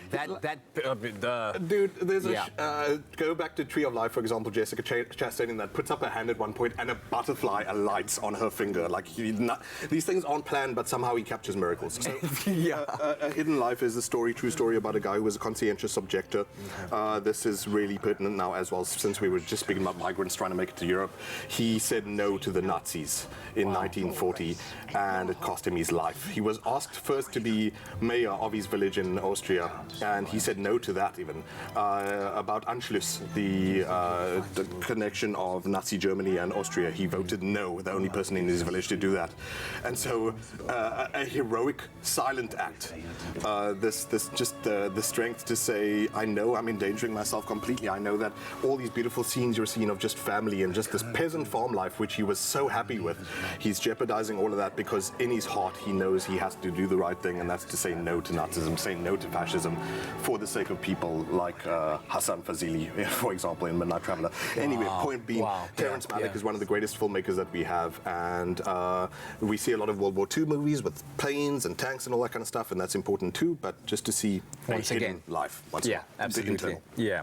A Portrait of a Lady on Fire. Oh, man. Jeez, all these titles are just so epic. Intense. Like, seriously, you're already getting like 3 stars. Your movie could be crud, even with a name like that. Doesn't make a difference. Portrait of a Lady on Fire is another one of these movies. So, as well as, A Hidden Life was also nominated for the Palme d'Or. Cannes, that's gigantic award. Big one. Was also nominated for Palme d'Or, Portrait of a Lady on Fire. And this is such an intriguing story. So, you've got a young lady who's to be married off to a guy in Italy. They live in France. The mother is apparently what you used to do back in the day then was you would do a painting of the girl that the guy makes a choice of. Oh, wow. Wow. It's like back in the day Tinder. Yeah, except it was her mother logging her on in a way. A lot of mothers log their children on Tinder. That will be a segment, I think, for our psych or something like that. Yeah. But look how beautifully filmed this is. So the story is a mother employs a painter, female painter, to capture her daughter for the sake of this Italian suitor, to say whether or not he wants to marry her. And the problem is that the daughter does not wish to be painted. Previous painter, she's given a hard time to never be able to capture her face. So the mother tricks her and tells her, she's just a companion to go on day walks for you, like a household servant type thing. So during the day, she keeps watching her face, watching her mannerisms, trying to capture her humanity. My word. And then at night, would desperately try and memorize those moments that they had together and capture them in the painting. Such a clever little thing. And also clever because you've got the story of, is there some person sort of complicit in this patriarchal structure? Is a woman selling out another woman to subjugation she does not want to be a part of? And fortunately, some sort of romance ensues. Because the thing is, if you stare at the person for enough, for like days on end, you're probably bound to fall in love with them. And so, and then someone says, My goodness. My goodness. I think also going to be in line for lots of awards. And how beautifully filmed. All those things soft and pastel, like each frame looking like a painting of its own. And what a clever little story. I'm sure it's going to do a lot to reframe the female gaze against the male gaze in every other movie. Fantastic stuff. Unfortunately, that's all the time that we have. Parasite! I'm not calling him a parasite. I was like, what? We'll talk about that next time, hopefully, because that has no essay release date as well, so we can still fast forward. And it was the Palme d'Or winner. We'll talk about it later. Oh, my goodness. Happy birthday, bro. Yeah, thank you. JP Sebastian. Always appreciate having you. More cake.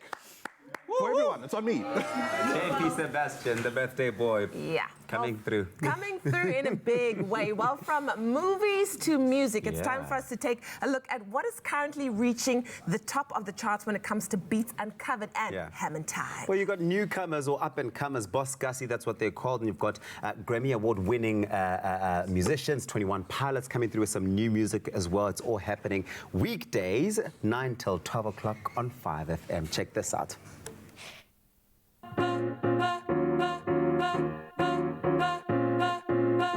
Hey, what is up? What is going on, you guys? It's Nick Hammond from Hammond Time here, back to recap my 3 favorite picks from the latest music on the 5FM playlist on Beats Uncovered. Like I always do, I'm going to jump straight in and give you my first selection this week, which comes from a relatively new artist who goes by the name of Boss Gussie, and the track is called Make Me Feel.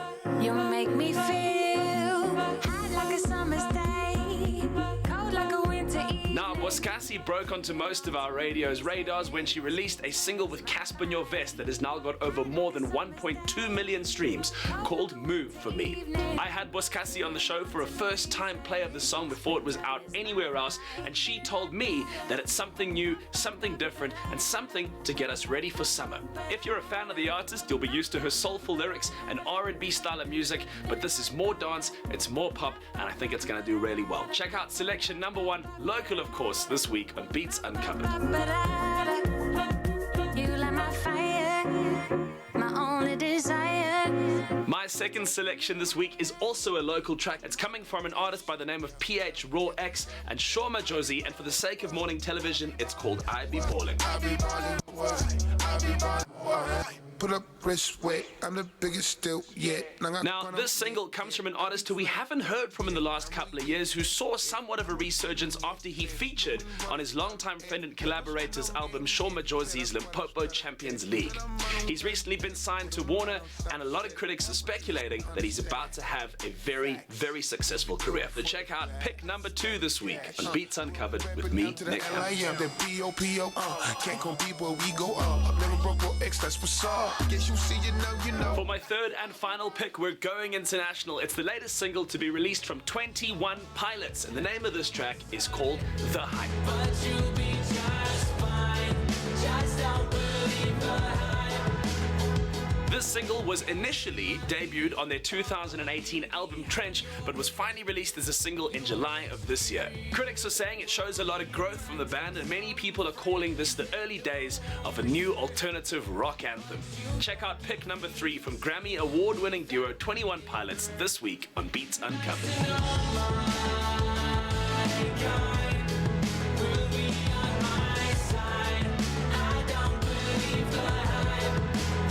That's it for this week, you guys. Make sure to keep listening to me on 5FM's Hammond Time, and of course every week right here on Expresso as I bring you my favorite selection of new music from the 5FM playlist on Beats Uncovered.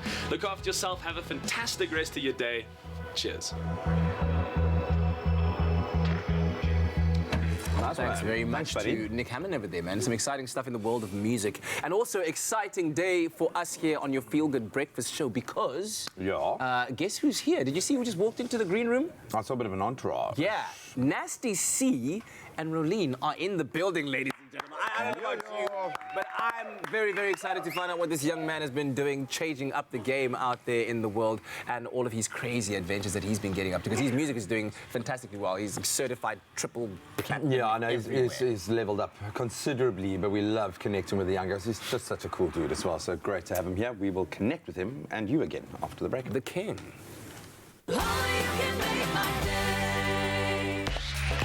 My name is Nadia Jafta. I am a South African influencer / entertainer, and you probably best know me for my videos on YouTube and Instagram.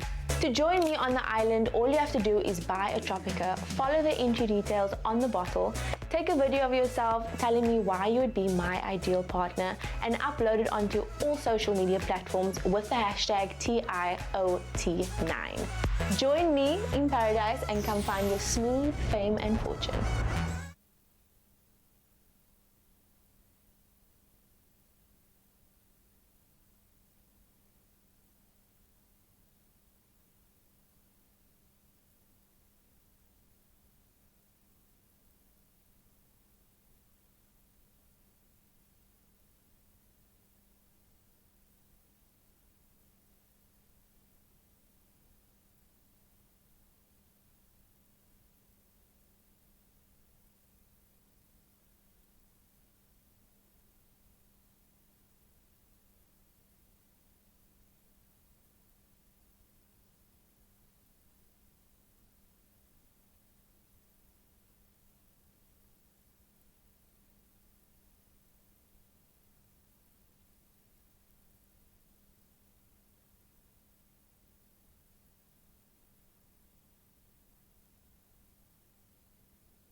It is your Feel Good Breakfast Show, and that's ultimately what we want to achieve. We want you to feel good, both mentally, spiritually, and of course, physically. From constantly feeling bloated and uneasy, IBS is problematic to the extreme and persistent digestive disorder that affects, I think, more of us than you may think. A lot of people don't even know that they're suffering through IBS, and whilst some use the loo and don't think twice about it, for others it's a little more complicated and stressful. I know it's a difficult conversation, but we're going to get through it. We have to shed some more light on irritable bowel syndrome, and our pharmacist, our resident pharmacist now, national training and PR manager for Relief Pharmaceuticals, Sean Willard, is here to do it, buddy. And you've been looking forward to this one. This is the one that we... It's a tough subject. But it's good. I'm glad that we've been able to kind of just broach this as human beings, talk about stuff that so many people are being affected by. And I'm not quite sure how many people have actually thought about this, because I've certainly thought about it of myself. Like, am I regular enough? Is my system, because it goes far beyond that just that basic question, because it's about, is my system functioning optimally, right? Absolutely. So then how does one determine whether you are indeed functioning optimally, i.e. are you regular enough?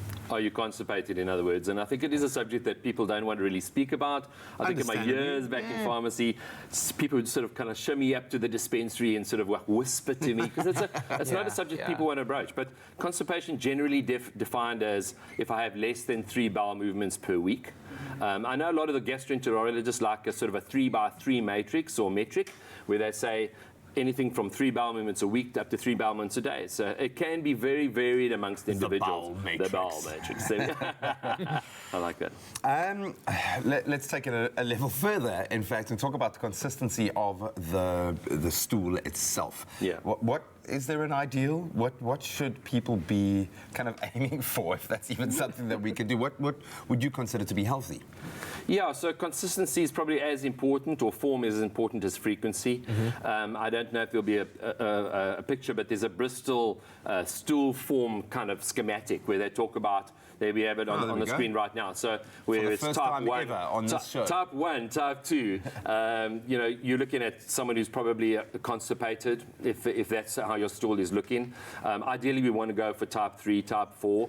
And in IBS, we have people who battle both with the constipation side, the type 1, type 2, as well as maybe type 6 and 7 down at the diarrhea. But we find predominantly people are more constipated generally. Yeah, and so if you are experiencing that constipation and an irritable bowel syndrome, what would your advice be, especially to people that tend to want to use laxatives? Because that was quite a thing when I was growing up. Like, grandma would find any excuse every 3 months to be like, you've eaten too many sweets, and therefore your stomach is going to be feeling this way. So here, open up. Oof, there's a teaspoonful of laxative. It tasted terrible. It was just horrible, and I didn't have the logical mind to reason with and be like, the backbone. Man. But what would you say to that? So laxatives for me is always a last resort. I think one has to always look at what is the underlying cause. You know, am I not eating the right foods? Certainly, am I not drinking enough liquids? I think I can't tell you how many people I've helped just by saying to them, increase your water intake between meals, and the stool becomes a lot better. So just simple little logic like that. Taking something like a herbal supplement,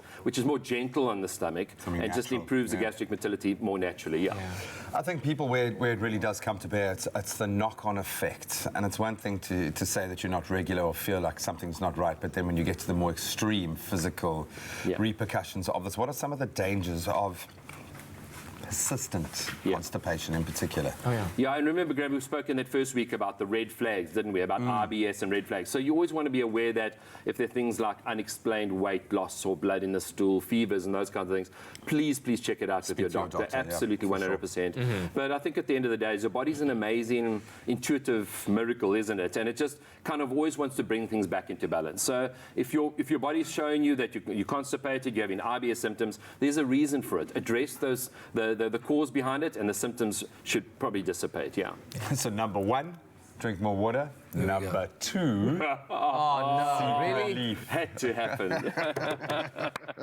Wow. Okay. So if you do find yourself suffering from IBS and some of the symptoms we've spoken about, and you are looking to seek relief, then of course Artigest is a natural product available at all leading pharmacies nationwide. And of course, a little later on, we'll also be talking about the kind of foods and the diets that we can be incorporating into our daily lives in order to help our digestive system systems function more optimally. Yeah, Sean. man. And speak to your pharmacist. Speak to your pharmacist. They are there to help.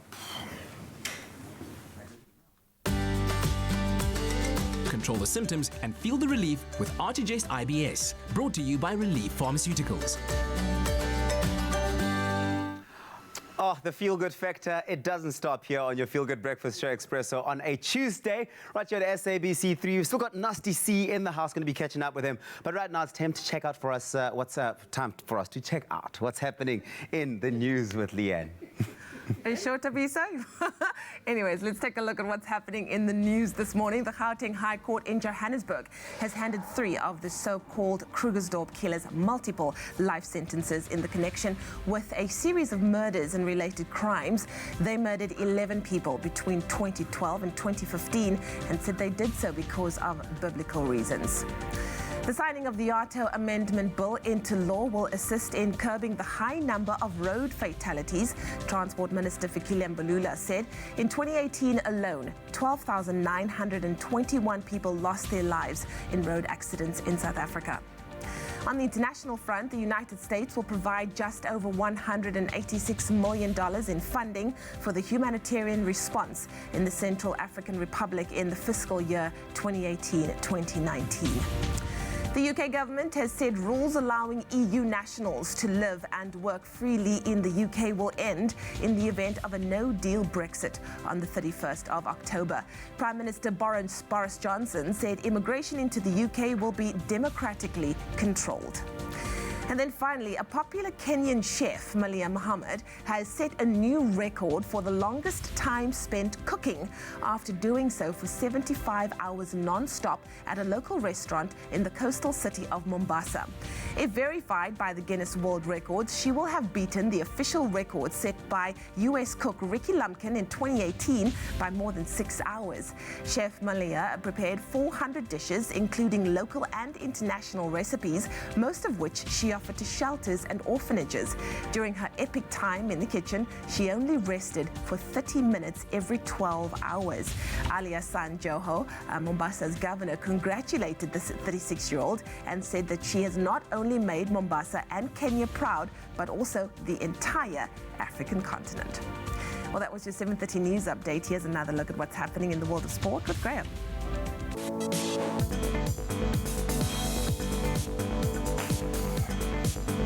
Just quickly touching on some of those major sporting headlines that we're tracking this morning. On the rugby front, Springbok management have now confirmed, sadly, that loose forward Marcel Coetzee has been ruled out of South Africa's squad for the Rugby World Cup. It was after hurting his ankle in the first half of the Springboks' 24-18 victory over Argentina on Saturday.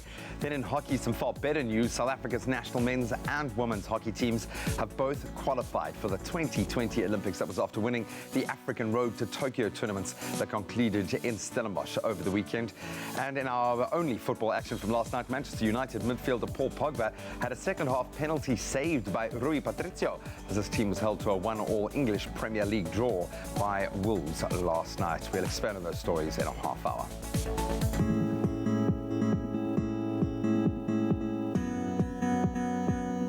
G-Man, thank you so much. Let's take a look at your roads once more. Starting off in Gauteng, out in Jet Park, there is a stationary vehicle on the R21 southbound. That's before the Benoni interchange. The right lane is currently obstructed and causing delays, so please do approach with caution. In the Western Cape, in Khayelitsha, on the N2 inbound, there has been an accident before Mew Way, obstructing the emergency lane, and delays can be expected, so please be patient on the roads this morning. And up to the train lines, there is an extended travel time of approximately 60 minutes. This is due to all trains operating via Tigerberg until further notice, and outbound trains operate as scheduled. Commuters are advised to please make use of an alternative mode of transport between Mutual and Belleville. That's where we leave it for now.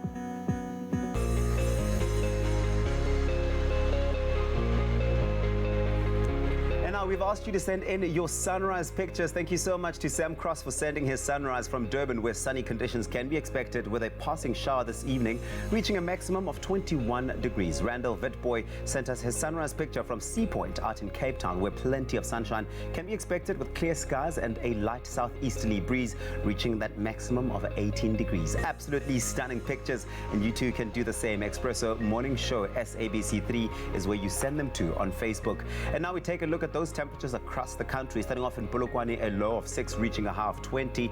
And if you're out in Mbombela today, high humidity for you, 9. Your low reaching a high of 20 degrees.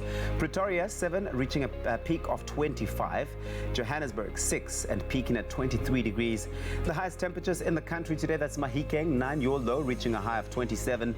Klerksdorp, 6, peaking at 24. With Kimberley, minimum 6, reaching a maximum of 24 degrees. If you're out in Bloemfontein, cold start to the morning for you, 1. Your low reaching a high of 23. It is a sunny day nonetheless. And if you're out in Richards Bay, 13. Your low reaching a high of 22 degrees, and a couple of showers expected over there for you. Pietermaritzburg, 7 and 21. And if you're out in South Africa's playground, Durban, 14. Your low reaching a high of 21. With Mthatha coming through at 4 minimum, peaking at 20 maximum. And a southwesterly wind is expected, traveling at 18 kilometers per hour. That's for East London today, and a low of 10, reaching a high of 19. The lowest temperatures in the country today, that's Craddock, 1. Your low reaching a high of 21. And a southwesterly wind is expected, traveling at 15 kilometers per hour. That's Port Elizabeth, the windy city, 9. Your low reaching a high of 20. With George coming through at 7 and 18. Sutherland, 3. Your low reaching a high of 21. The mother city, Cape Town, 8 is your low, reaching a high of 18 degrees. High humidity is expected for Worcester, 9 minimum, reaching a maximum of 24. Springbok pulling through at 12 and 26. And last but certainly not least, Uppington, your low today, 7, reaching a maximum of 27 degrees. And that's where we leave it for now. The next report will be just after 8 o'clock. Remember to get those pictures through using the hashtag Expresso Morning Show. All right, listen, we're back at it again. And of course, this morning we're joined by Sean Willard, pharmacist and national training and PR manager for Relief Pharmaceuticals. We've been talking about IBS and the functioning of our gut and our digestive system. And we're focusing right now on the kind of diet that you're looking to implement into your life that could help you if you are suffering from IBS. Because at the end of the day, what you put into your body is so important, right, Sean? Absolutely, 100%. Yeah, it's all about the system. That's right. So when we look at diets and what we should be and shouldn't be eating, I know a lot of people like to follow what they call a low FODMAP diet. FODMAP just meaning the acronym for fermentable oligosaccharides, disaccharides, monosaccharides, and polyols. Try and say that after. Good without your coffee in the morning. Just rolls off the tongue. But things like high amounts of fructose and high amounts of fructans and glucans and polyols. So there's certain foodstuffs that could honestly flare up your IBS. It's not to say that everyone's going to have a problem with plums and peaches and apples, for instance, but it would be advisable to look at that and minimize your intake or reduce your intake where necessary if that's what's flaring it up. At least gives it a starting point, something Correct. that you can Absolutely. start at Yeah. naturally. There we go. So let's talk about foods that can then necessarily help the situation. Is it necessarily that a high fiber diet would help you? So it's an interesting one because it's a bit of a double-edged sword when it comes to fiber, because specifically in IBS and constipation, if we look at our insoluble fibers, which we wouldn't normally take in IBS because it could flare it up, but it could be great for constipation. So with the bulking effect. So we normally talk more on the soluble fiber side of things. So I would suggest that people out there talk to their registered dietitian, maybe their nutritionist, just to get an advice on what is specific fiber that they need in their situation. Are they having IBS with constipation? Is it with diarrhea? They would need different forms of fiber and in their food intake. Yeah. That's when you're going to go have one of those conversations. Listen, I've got this friend who's having this. I've got an uncle. Say it loud and proud. Exactly. No, completely, man. It's your body, it's your health, it's your mental well-being that's at stake here as well. I think there is the danger when you are consistently suffering from constipation, maybe nausea, even heartburn. You start taking a battery of pills, and you get used to kind of this barrage. I myself have been kind of at fault for that. How do you go about medicating? What is too much? Where should we kind of start making that shift to medicine as opposed to kind of looking at diet and those sorts of things? How should we approach our pill popping culture? Yeah, and if you're taking a cocktail of pills, don't. Simple. Cool. So, but what generally happens is what I found through pharmacy is that people come in, they want something for pain, so they take a painkiller, it's got codeine in it, that constipates, so they take another product, then they take another product. So it can become a situation of polypharmacy. I would suggest that they go the natural route as much as possible. Look at your diet, look at that water intake, make sure that you are exercising and getting those types of things in. And of course, at the end of the day, is take a herbal supplement where necessary, but not a cocktail of pills. Yeah. I mean, talk to me about that. Trying to find as natural an approach as possible. Exercise is recommended for all kinds of stress relief, anxiety. anxiety relief, but how does it help in regulating your digestive system and ultimately helping you find relief? Yeah, it's incredible. They actually did a test in a trial on about 102 IBS sufferers over in Sweden, and they found that just moderate exercise, 15 to 20 minutes, five times a week or 3 to 5 times a week, improved the symptoms tenfold in terms of your IBS symptoms. So it really is important. I would start with something more sort of on the low intensity side, something like you did last week in the stretching and the Tai Chi, the yoga, cool. the walking and that. Maybe not jumping and skipping and those kind of things in the beginning, because it can flare up the digestive disorder. Yeah. I mean, just to wrap this up, I mean, so many people suffer through this without looking for assistance, without taking that first step. What are the main dangers, do you think, in your experience, for allowing IBS to continue? What are some of the negative repercussions? Yeah, I think at the end of the day is when we look at, particularly when it comes to something like constipation, there's always a knock-on effect. You know, people are straining, and that can lead to hemorrhoids, it can lead to various other cuts, etc. So it's a very uncomfortable subject to talk about. But at the end of the day, is if you address the diet, you address the water intake and the exercise, all of these things can work together with a herbal supplement to improve your quality of life. That's the main thing at the end of the day. If it doesn't work on that basis, please do go back and see your doctor. Very important. Most importantly, Sean, thank you very much. Always a pleasure having you here in the studio. And of course, if you do suffer from IBS and you're looking for relief, Artigest is available at all leading pharmacies nationwide. And if you'd like to learn more about IBS and to understand your symptoms, you can visit artigestibs.co.za. Control the symptoms and feel the relief with Artigest IBS. Brought to you by Relief Pharmaceuticals. Well, help is always available, and if you have those symptoms and challenges, you know exactly where to be looking. But coming up after the break, things are definitely heating up here. He is one of the biggest hip-hop stars in Netherlands. It's Nasty C. He is in the building. So much excitement. Millions and millions of streams online, and this is why he is the coolest kid in Africa. Exactly. Don't embarrass us now. No, I won't embarrass us. Okay, cool. We'll be right back after the break. Just be calm. Just be calm. I'm excited. We'll see you after the break.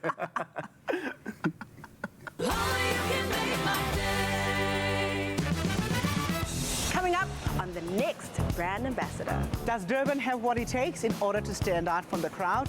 Too many people want to insert their spices into the biryani. No one is listening to me, so I decided to walk out. By the stage is the Wild West.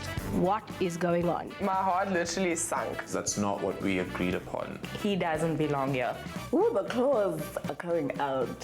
That's the next brand ambassador, Thursday at 7:30 p.m. on SABC3.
It's my feel-good breakfast show.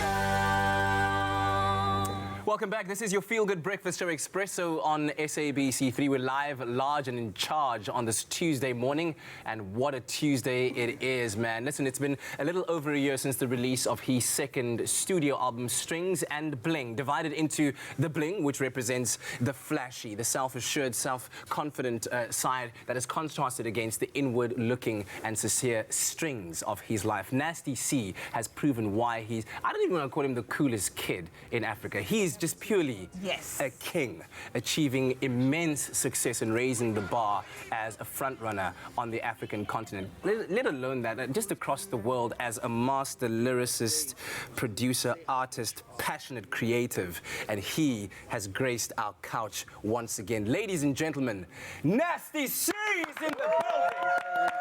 Get in here, man! Get in here. King, welcome. Appreciate it. Thank you for having me. Man. Wow. Is that new? It's the Zulu chain. Yes! Yeah, I actually made this myself. I was about to say, that's custom. That looks custom. Yeah, I made this myself. It's a special piece from my nice. album. Also, just Yeah. I love it. I love it. Very nice. Nice to see at the tender age of 22, you are already owning the game. You are an absolute front runner in the music industry right now. What has your journey been like? What has it meant to you to have achieved so much at only 22? It's been crazy, man. It's a blessing, but like I work so hard, and like I'm always working. It's like I barely get time to just step out of it and really look at what's happened. Yeah. I'm always just working. Yeah. I think I get the satisfaction from seeing like my teammates celebrate. Wow. Wow, man.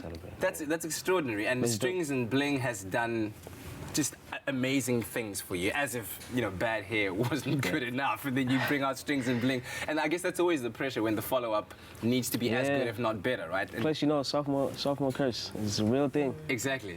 So how do you think you've done for yourself? Obviously, numbers don't lie. The streams are in the millions. The video clicks are in the millions. How does that make you feel to see the success that you've achieved? It's humbling, man. You know, just to know that people support me like that and they love me like that, and especially when I travel, like when I go outside the country and I really see that love, you know, and it's not just a tweet. Yeah. It's crazy. It's humbling. Like you and Sway are basically like best friends right now, right? It's so on the text, like I say. Speed dial. Yeah.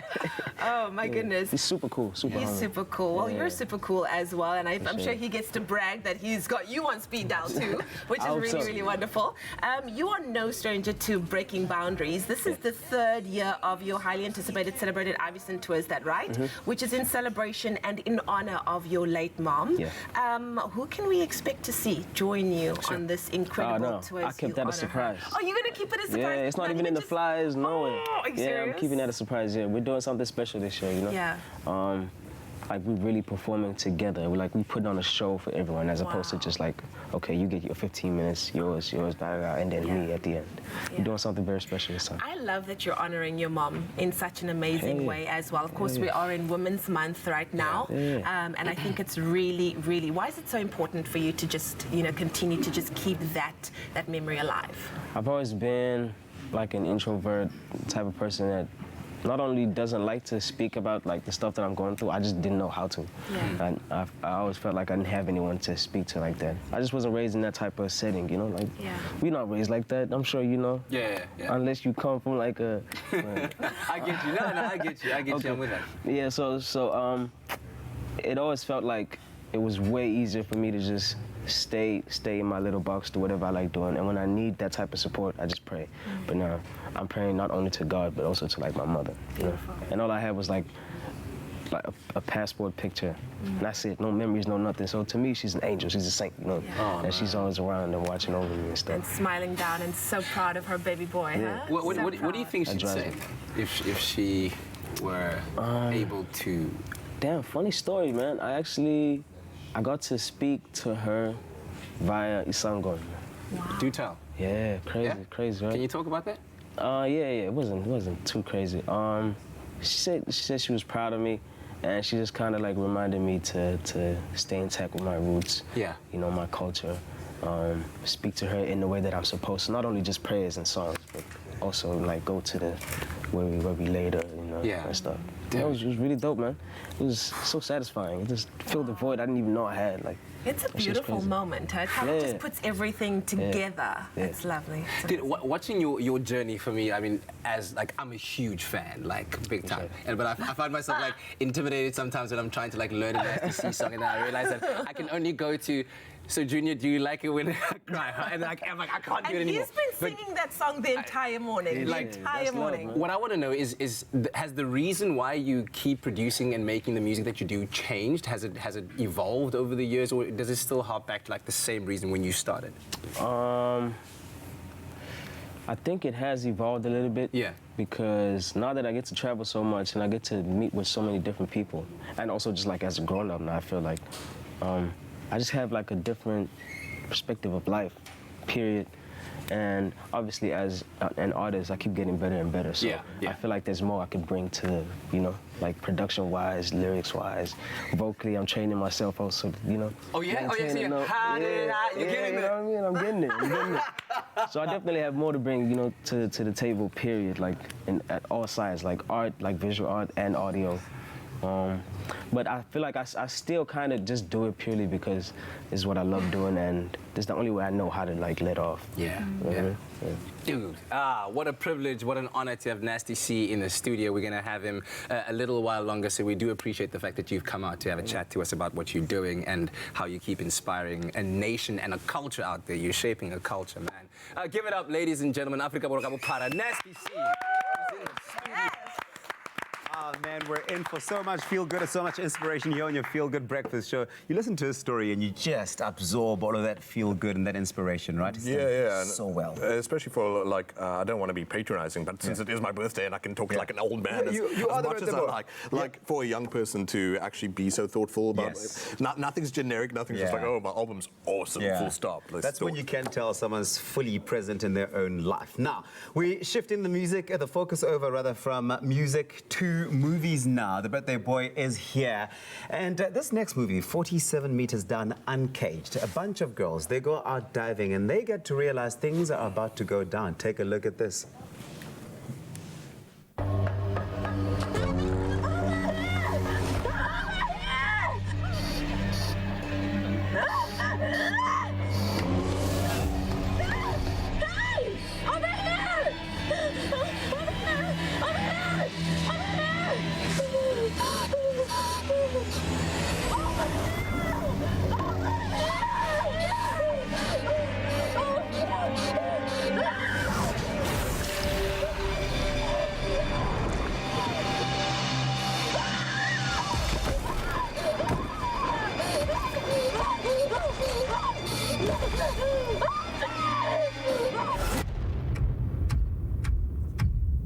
Yay. Okay, yeah, no, that's got my full attention. You see, whenever there's a movie about people getting into an untapped territory of any sort of like dangerous animal, you know that it's going to be a gripping one. With no expertise, no foreknowledge, it's just like, hey, on a worm. It just happens. Let's go scuba diving in a cave. I mean, that's as much as you need to know anyway. So this is a sequel to, there was a movie previously, I think it was 2 years ago, called 47 Meters Down. They were going to name this one 48 Meters Down, but that's foolish. So 47 Meters Down. Graham, the strange boy.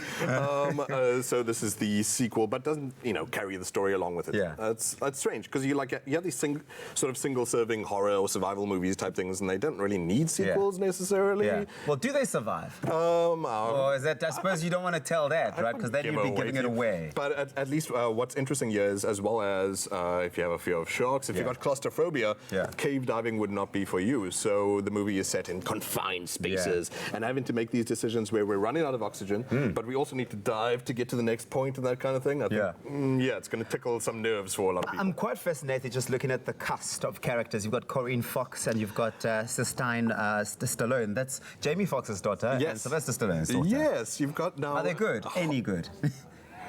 I feel like Sylvester and Jamie need to go for paternity tests. Like...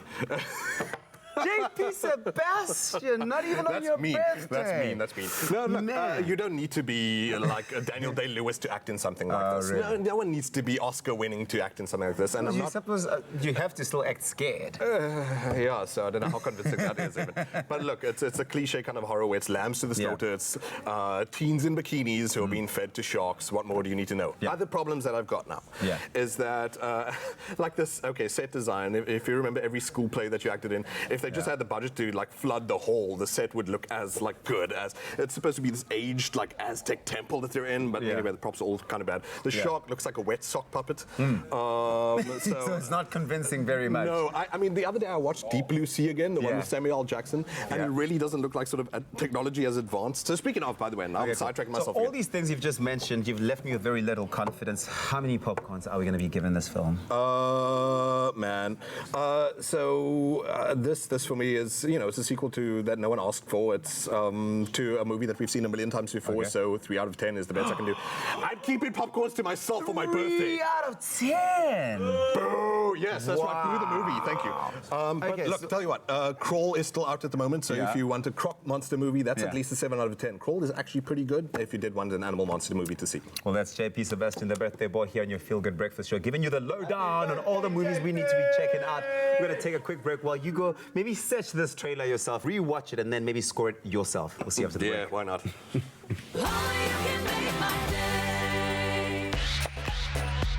My name is Pesi Khivazi. I'm a TV presenter. You might recognize me from Selima Tunzi. I'm also an actor, model, and everything awesome. I can't wait to be on the island. I've never been on an island like this before. I just want to swim and be there for as long as I possibly can, which means I'm definitely going to win this one.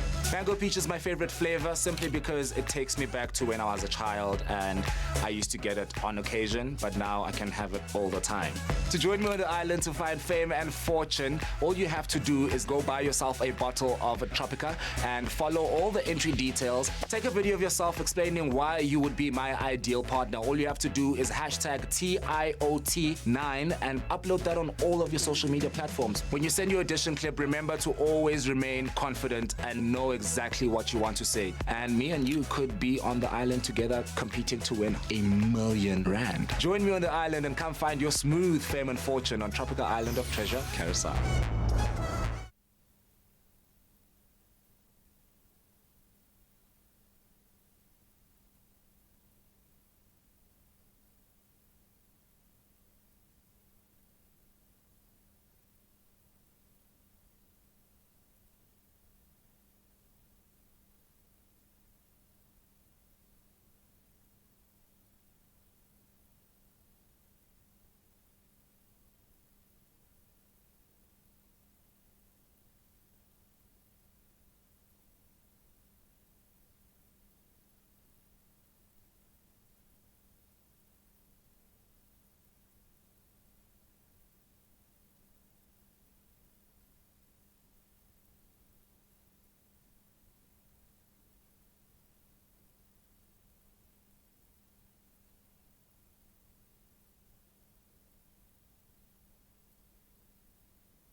It's my Feel Good Breakfast Show. Hey, welcome back to your Feel Good Breakfast Show. We're live, large, and in charge on this Tuesday morning, the start of a brand new day. And check out who we're hanging out with. Nasty C and Rolene in the studio. Some exciting stuff happening in their lives. We're going to catch up with them. We're definitely not sending them away. In the national news this morning, the Gauteng High Court in Johannesburg has handed 3 of the so-called Krugersdorp killers multiple life sentences in connection with a series of murders and related crimes. They murdered 11 people between 2012 and 2015 and said they did so because of biblical reasons. The signing of the ARTO Amendment Bill into law will assist in curbing the high number of road fatalities, Transport Minister Fikile Mbalula has announced. In 2018 alone, 12,921 people lost their lives in road accidents in South Africa. Now moving further abroad, the United States will provide just over $186 million in funding for the humanitarian response in the Central African Republic in the fiscal year 2018-2019. The UK government has said rules allowing EU nationals to live and work freely in the UK will end in the event of a no-deal Brexit on the 31st of October. Prime Minister Boris Johnson said immigration into the UK will be democratically controlled. And finally, South Africa seems to be on the right track with records with regards to recycling plastic in efforts to save the planet. Now, a study done by Plastic South Africa, an umbrella body representing the South African plastics industry, has shown that more than 519,370 tons of plastic waste was collected for recycling in 2018. This was enough to save oil that could fuel 200,000 cars for a year, traveling 30,000 kilometers per year. Plastic Plastic recycling grew by 6.7% in 2018 from 2017. The plastic recycling industry also impacted positively on job creation and the economy, providing direct employment to more than 7,800 people last year and injecting 2.3 billion rand into the informal sector through the purchasing of recyclable plastic waste. Well, that was your 8 o'clock news update. Here's a final look at what's happening in the world of sport with Graham.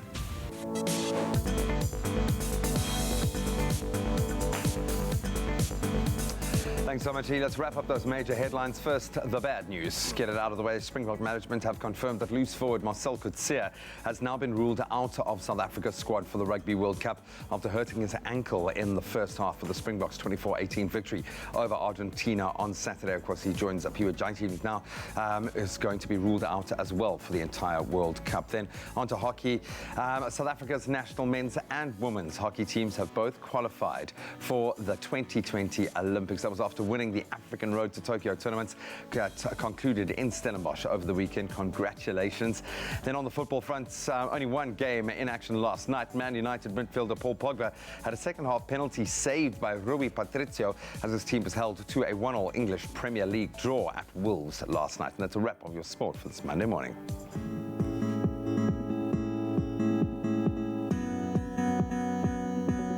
Thank you very much, Gma. Let's take a final look at your roads. We start off in KwaZulu-Natal this time around. Out in Durban, there has been an accident on the N2 northbound. That's before Umgeni Road. Delays can be expected from the Spaghetti Junction, so please do use an alternative route this morning. And in the Western Cape, in Delft South, on the N2 inbound, there are roadworks. That's before the R300 northbound ramp.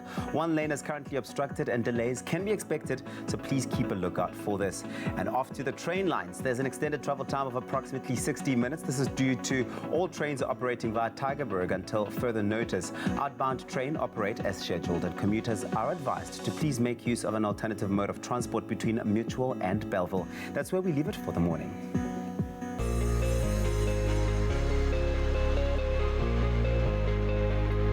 From the roads to your temperatures across the country, but first we take a look at those sunrise pictures. One final look. Thank you so much to Asanda Jonga for your sunrise picture from Zitulele out in the Eastern Cape, Sanele King for your sunrise picture in Hammersdale out in Mpumalanga, and Samuel Jacobs for your sunrise picture from Beaufort West in the Western Cape, with Clive Chase sending a picture of your sunrise from the South Coast in KZN, as well as Sam Cross for your sunrise from Durban, Randall Vitboy for your sunrise out in Sea Point, Cape Town. Absolutely stunning pictures. We love them. Thank you so much. We do it again tomorrow morning.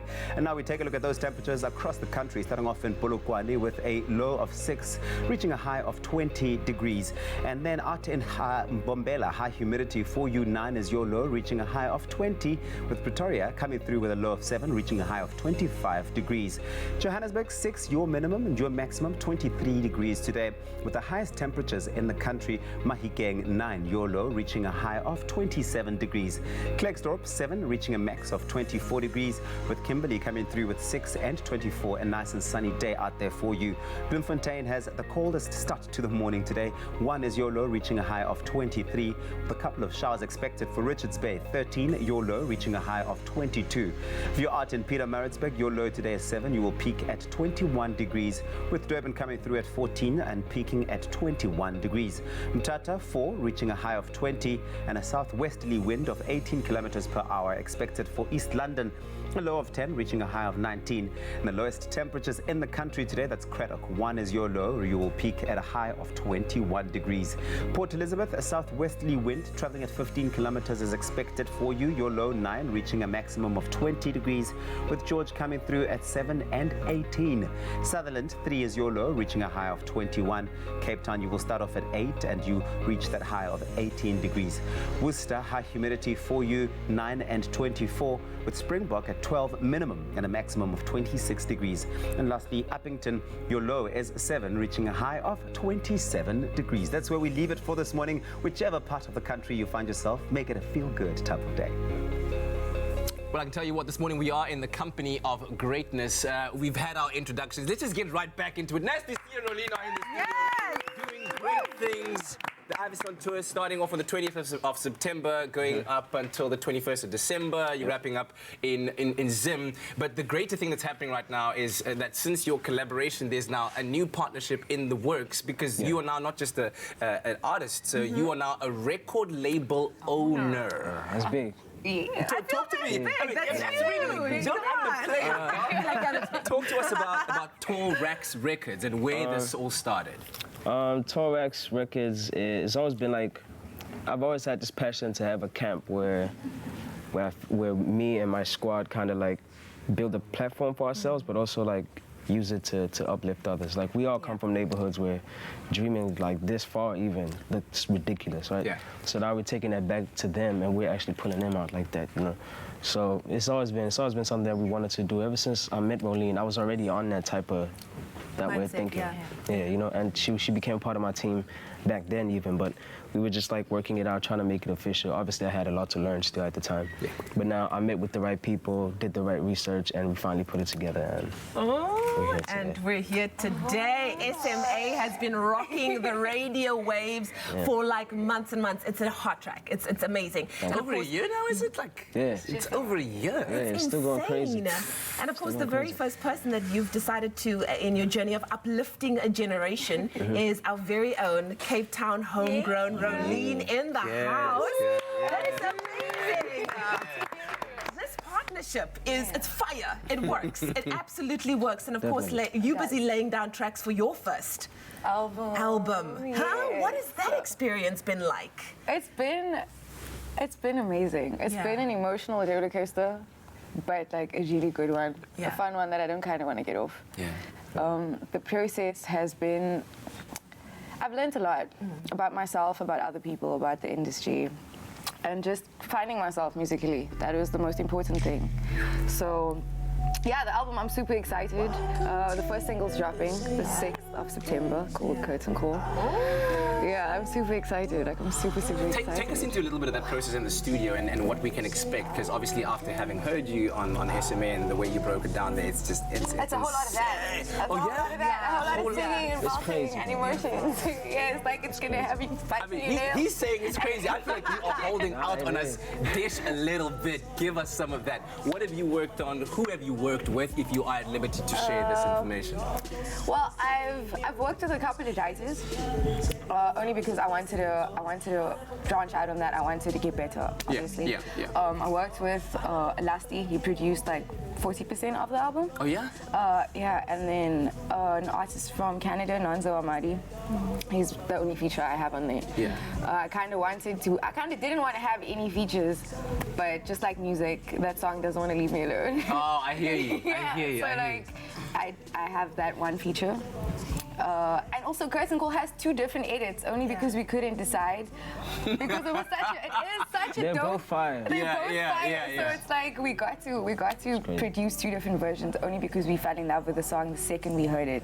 Because I wrote it with just keys. And I managed to just get violins, and it's so dope. I can't wait for But I love the fact that you guys are doing that even with SMA, you gave fans 3 different versions of the video, which means more content for us to enjoy and to just re-click on that video and keep listening to the song. But when you say it's crazy, sir, talk to me about what you experienced listening to Rolene in that studio, seeing the hard work and ethic that went into making this. It's like, she's always around us, right? And with our crew, family, is so many rappers, and just like that vibe all the time where it's like we're trapping, right? Yeah. And for her to actually tap into her R&B world and really like go all out and do it like straight from the heart with no influence from us whatsoever. Wow. I wasn't even in the studio for like 99% of the album, I feel like. Yeah. I only went in there when she wanted to play me something, and I was like, yo, this is crazy. Yeah, that's usually when I'm like uncertain about something. I'm like, it's one of the songs. Can you please come listen? Piece of Heaven became my favorite song before I even heard it. I was upstairs and I could just hear the bass line. The bass line I was the like, whole time over I'm messing with this song right now. Yeah, you know, and so last night you guys had a listening session. Yeah. And how was that? First public one. How was that? It was really overwhelming, because I played the music to people that isn't my friends that live with me. So it's like, it was overwhelming only because I didn't know what to expect from the crowd. Wow. And They loved it. Of course they did. So what does the future hold for Tall Racks Records, man? What are you looking for? Are you looking for talent? I don't want to put you on the spot like that, but... At the moment, not like that, not to sign. We're definitely working with a lot of fresh young blood. We did Lift As You Rise not so long ago. I don't know if you guys know about that. That was a whole project where Tall Racks and Red Bull got together. So these kids always DM us, up-and-coming artists always DM us, like, can you listen to this, da, da, da, da. Yeah. But we decided, you know what, we're actually going to put you on our mixtape for free. No cost whatsoever. And it was so much fun. Yeah, it was a competition. Like, 20,000 entries, and we picked out, like, the top 11. We brought them into Cape Town, did the whole recording session in studio with them, shot the whole thing. Now it's getting, like, tweaked, mixed, and mastered and stuff. This will come out. Yeah, you know, so we're definitely doing that with other artists, but as far as signing, we're not doing that right now. We're just really focused on Do you know what? This is why you are so blessed, because you lift as you rise and you continue to nurture and uplift talent, and that is so amazing. Where everybody's just keeping it to themselves. You're out here sharing it with the world, and that is so beautiful. Oh, look. What? Is that a lyric in one of the songs there? Say it again. You only ever keep what you give away. Wow. Drops mic, walks away. Amazing. Listen, it's been such a pleasure having you here and hearing about all the exciting stuff that both of you are doing, and we're wishing you all of the best. You're always welcome to come back. This is like a home for you guys. We hope you can feel that. No, we know this. Trust me. Yeah, we know this. we know. Nasty C and Rolene on your Feel Good Breakfast Show. Yeah, baby. Oh man, I'm just so unbelievably proud and inspired too. At validated, the same time. and it's just so awesome, man. We're on the right track. We South really, Africa. really are. There's so much about that resonates with me, and I'm not even musical, so you can imagine young artists just listening to the story that's just unfolded there, how inspired they must be right now. That is so awesome. Thank you guys. Thank you so much. Yo.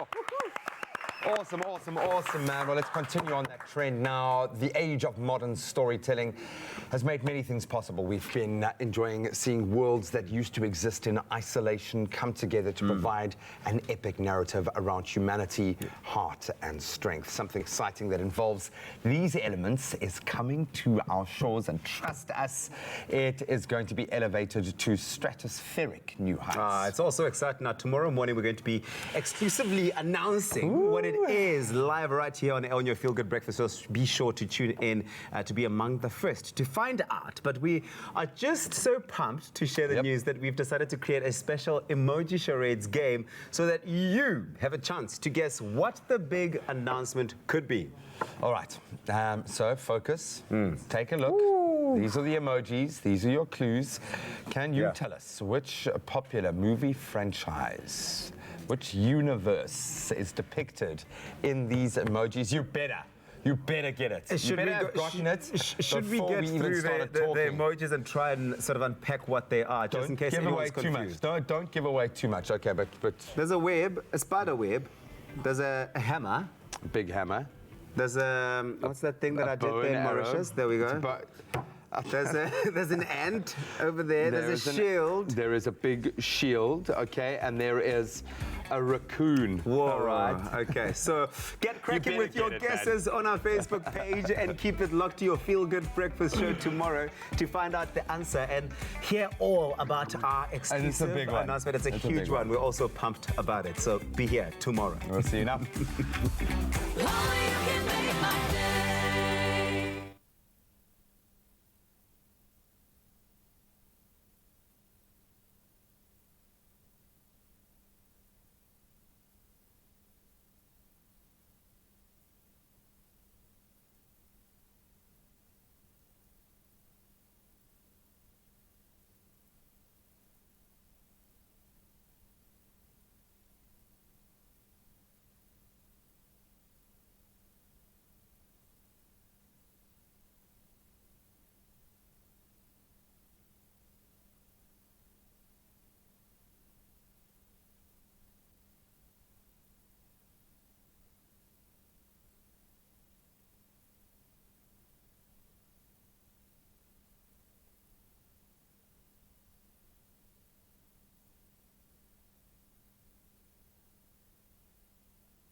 Welcome back to it. It is your feel-good breakfast show, Expresso, live right here on SABC3. Now, we're shifting the focus over now to something very important, a conversation that's got to be had, and it is the incidence of breast cancer among South African women is increasing, and it is one of the most common cancers amongst women in the country.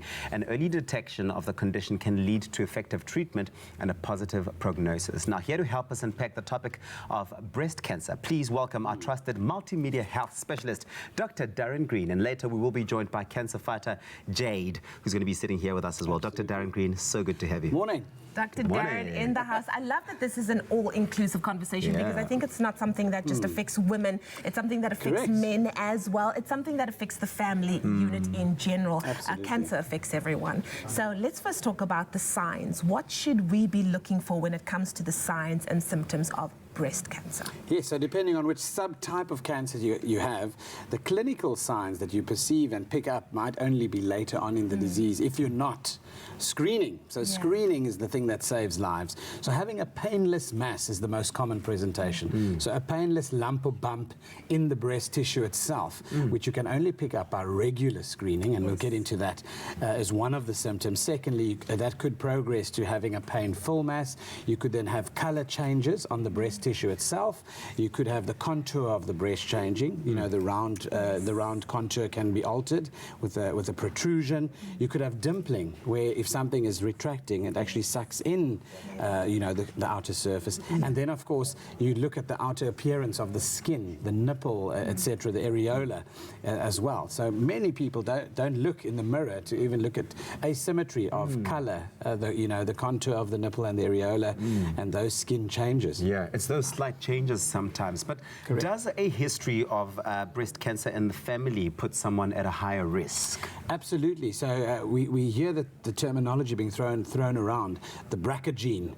We also hear people speaking about estrogen receptors that you can test for in terms of who has that gene and who doesn't. And certainly your chances of developing breast cancer are significantly higher if you have the presence of that gene. 7 out of 10 breast cancers are estrogen positive. In other words, they respond positive to estrogen. So you'd like to know about that before starting on oral contraceptives, hormone replacement therapy, etc. Yeah. Is it important to have a mammogram? And if so, are they painful?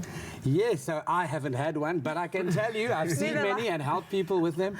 What you need to understand that in terms of mammograms, they work really well in older women as a screening test. Remember that the breast tissue is denser in younger women, so often a sonar is used first and then a mammogram.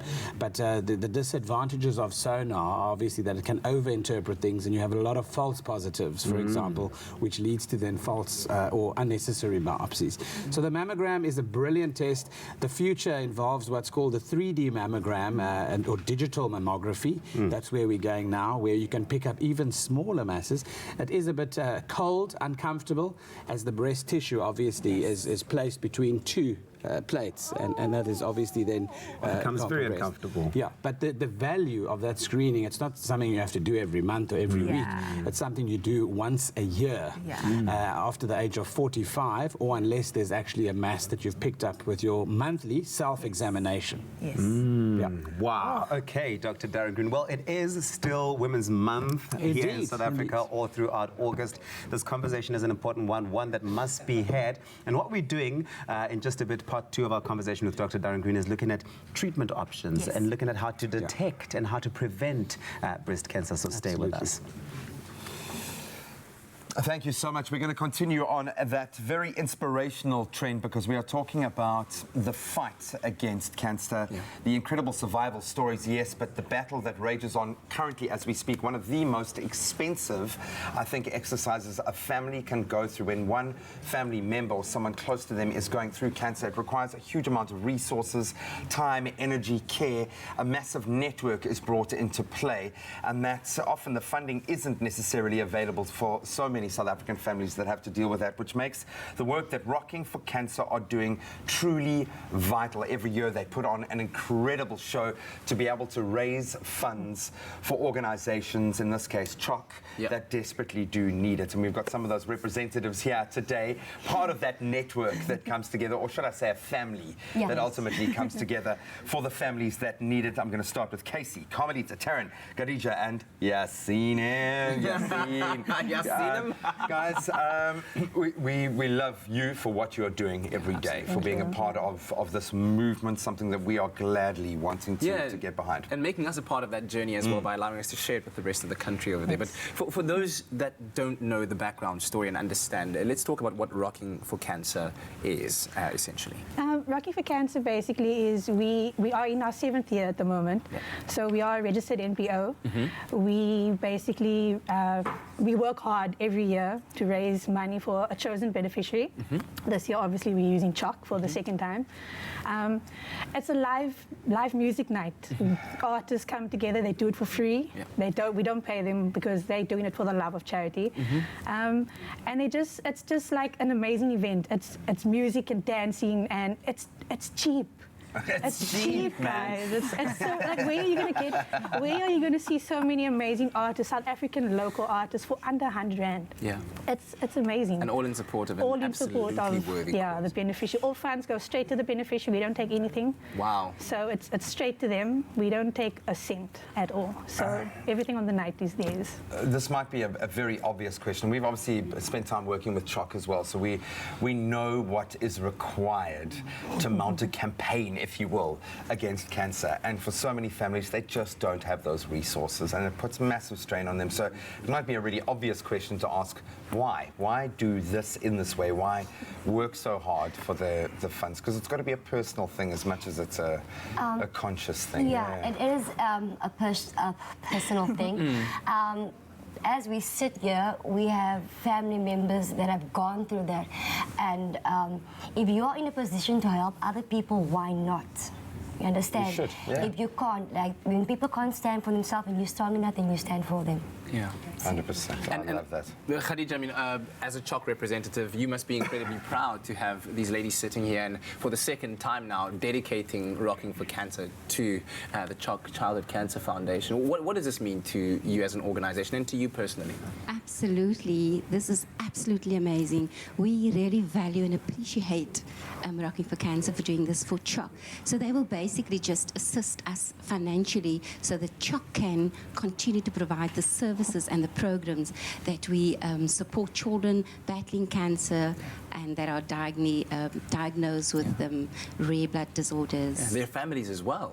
Yes, we support their families. So this is really, really amazing. We really appreciate this. Just very quickly, how bad would the situation be for those families, for those children, if they didn't get the support that CHOC and kind of in turn the funders that are supplying you guys with those resources? How hard would that situation be without help? Yeah, you know, the survival rate is actually increased. So, you know, CHOC support these families, and by supporting them, you know, we find that the survival rate for children has increased. We, as you know, we support them with transport. So that they don't default, so they can get to the treatment centres, and we also support them with accommodation, so that, you know, if for those families that live far away from treatment centres, that they are able to have access and be closer to treatment centres. Yeah. And be in that awesome environment as well, that space. We've spent time there, and it's magical. Kind of where you feel the support of people that really care and love you. Let's talk about the theme this year and what people can expect from the event. Excite us. We want as many people there as possible. Yes, please. So as Casey said, where are you going to get so many artists for under 100 rand? If you purchase your tickets before the show, it's only 60 rand. Okay. It's been held at West End on the 6th of September. Doors open at 8 o'clock. Okay. First 100 entrants get a goodie bag with some surprises in. So we can't tell you about all our sponsors. Okay. Too many. Not yet. They are listed. We've got snacks on arrival for the first 100 entrants. Lovely. And then our theme this year is all white. So dress up dress down, go crazy. Bedazzle. Bedazzle, yes. And then we have the show. Obviously, we've got some opening acts. We've got lots of surprises this year. We're doing a little bit of a different tweak to the show this year. Yes. I know you've been at our show, so you've kind of seen, but we've got some surprises this year, just to do a little bit of a change. And then, as you know, our beneficiary is Chuck, so we've raised funds 2 years ago for them, and when we put out our list and we asked who wants to be a beneficiary this year, they came on board again, and we were so happy. Last year we did Love Your Nuts. So last year we focused on the guys. This year we're doing the kids again. Yes. Okay. I've got to ask very quickly here, buddy. As our resident microphone. I love you, dude. I love the fact that you're involved in this. What is your personal connection? So What's this year motivating I was invited by the family into the family over here. So now I'm really honored to be a part of the event as well. And it's just so I'm the MC for the event. I'm just keeping everything together, keeping it light. I've got some jokes. Hilarious. I'm gonna try and sing. That's the main joke that I'm gonna do. I would pay money to see that. You're gonna waste the money, but it's for a good cause. But you need to increase the price of these tickets. You'd really do. You're getting something truly special. Yeah, so I'm just the MC and just gonna keep things going for the night. And it's just I feel like it's another good cause that we can all put our minds and our money towards. So this thing only works when we share it. Yeah. And I think that the charity is for that as well. When we share our things, everybody can benefit as well. Wonderful stuff, man. Empowering stuff. I never knew what I'm getting myself into, and then the ladies were just like, Yasin, we want you. This is amazing things. And they showed me, and I was like, I am on board. I'm there. I just also found that I'm not getting paid for the gig as well. So I'm really excited for it as well. Laughter is its own reward. That's the only medicine I can offer. Ladies, thank you very much. And good luck for the event. We hope that you are able to raise those much needed funds for Chuck and that you continue going for years and years to come, because what you are doing really is... Just a quick note before we go. Please. There is, on the Quicket link, when you purchase tickets, there's a donation link. So if there are any companies who want to sponsor us, they are more than welcome to do the donation online. So, excellent. Please. Do it right now. So, Rocking for Cancer 2019 will take place on the 6th of September, and doors, as you heard, will be opening at 8 p.m. And the event will take place at the West End Super Club in Rylands. Pre-sold tickets are just $60. Alternatively, tickets can also be bought at the door for, is it 80 or $100? 80 Rand, yes. And this year's event will be in aid of Childhood Cancer Foundation. Make sure that you show this show some support. We're going to take a quick break and we'll be right back.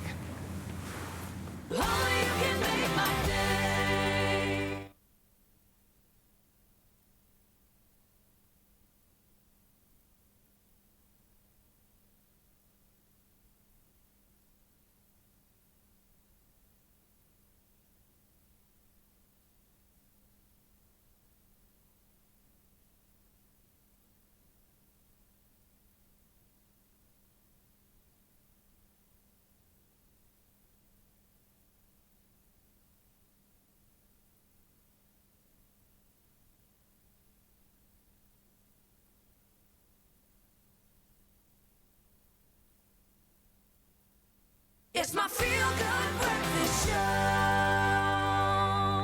Welcome back to your feel-good breakfast show. It's Expresso right here on SABC3. Joining our health segment this morning on breast cancer, we welcome cancer warrior Jane Weinhardt, who battled cancer while being pregnant with twins. And she's here to share her remarkable story with us. So let's just give this beautiful woman a big hand of applause. Jay, that is absolutely incredible. I can't even begin to imagine what goes through one's mind when you're pregnant with twins and you hear the words, you have cancer. What happens? I must say that it was devastating news. Yeah. I think that any cancer diagnosis is devastating to the patient. It is what you do after that really defines your journey. And for me, positivity, the rallying of community, actually, well, this is why I'm here today. This is why I have two beautiful babies at the end of what was a devastating punch in the gut. Yeah.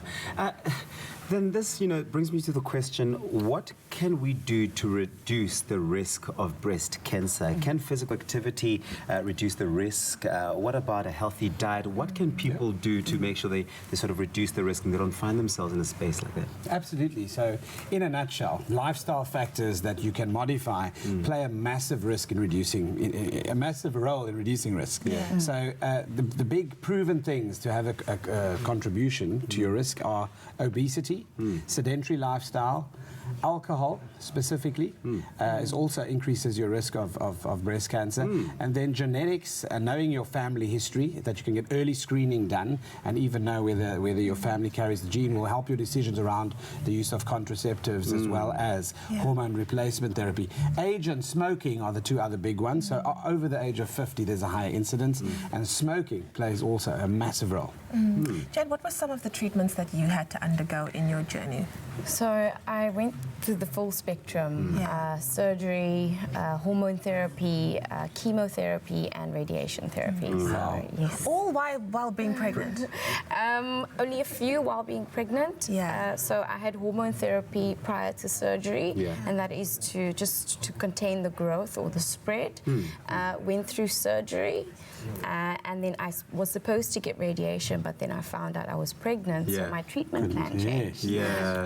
And then we went through chemotherapy when they were about 12 weeks old. I think that was you could only go through during chemo. that period. Exactly. I mean, it must be quite a heavy thing to find out. Now you're pregnant and you find out that you are diagnosed. What are some of the risks to one's pregnancy when they find out that they've been diagnosed with? Yeah, well, as you rightfully mentioned, radiation obviously is something that you can't have during pregnancy due to the effects that it can have on the growing or developing fetus, and also obviously certain chemotherapies can't be given either. So that's what you had to go through in terms of being managed by a highly qualified specialist oncology team that helped plan the pregnancy, I suppose, and also then obviously when you could start after the pregnancy. So I'm looking at you now. You're glowing. You're absolutely beautiful. No one would tell that you've gone through this absolutely harrowing journey if they had to look at you right now, because you are just a picture of health. Where do you currently stand in your journey with cancer? So I had a reoccurrence, or first reoccurrence, August last year. So I'm just at the end of my battle with my second round with cancer. It had returned in the same location. Now, usually radiation therapy actually takes away. You can explain that, Dr. Darren.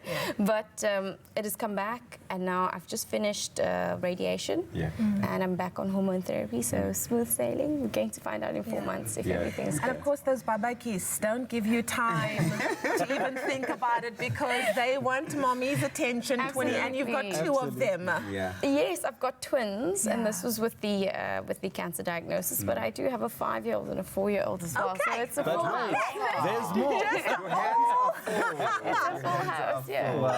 Wow, Jade. I mean, we did say that cancer affects everyone, and maybe it's a conversation worth having around the importance of having the right level of support within your family structure and your friends to keep that positivity levels all the way high up there. And this conversation is continuing with Dr. Darren Green, and of course, our guest Jade is here on your Feel Good Breakfast Show. Share your stories with us on social media. We'd love to hear from you on our Facebook page using that hashtag Expresso Show. We continue in a bit.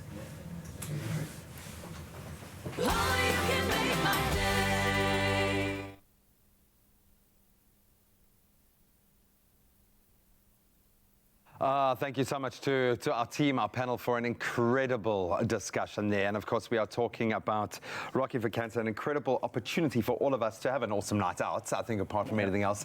But we know support's an organization that is doing their part to support other organizations playing absolutely vital roles.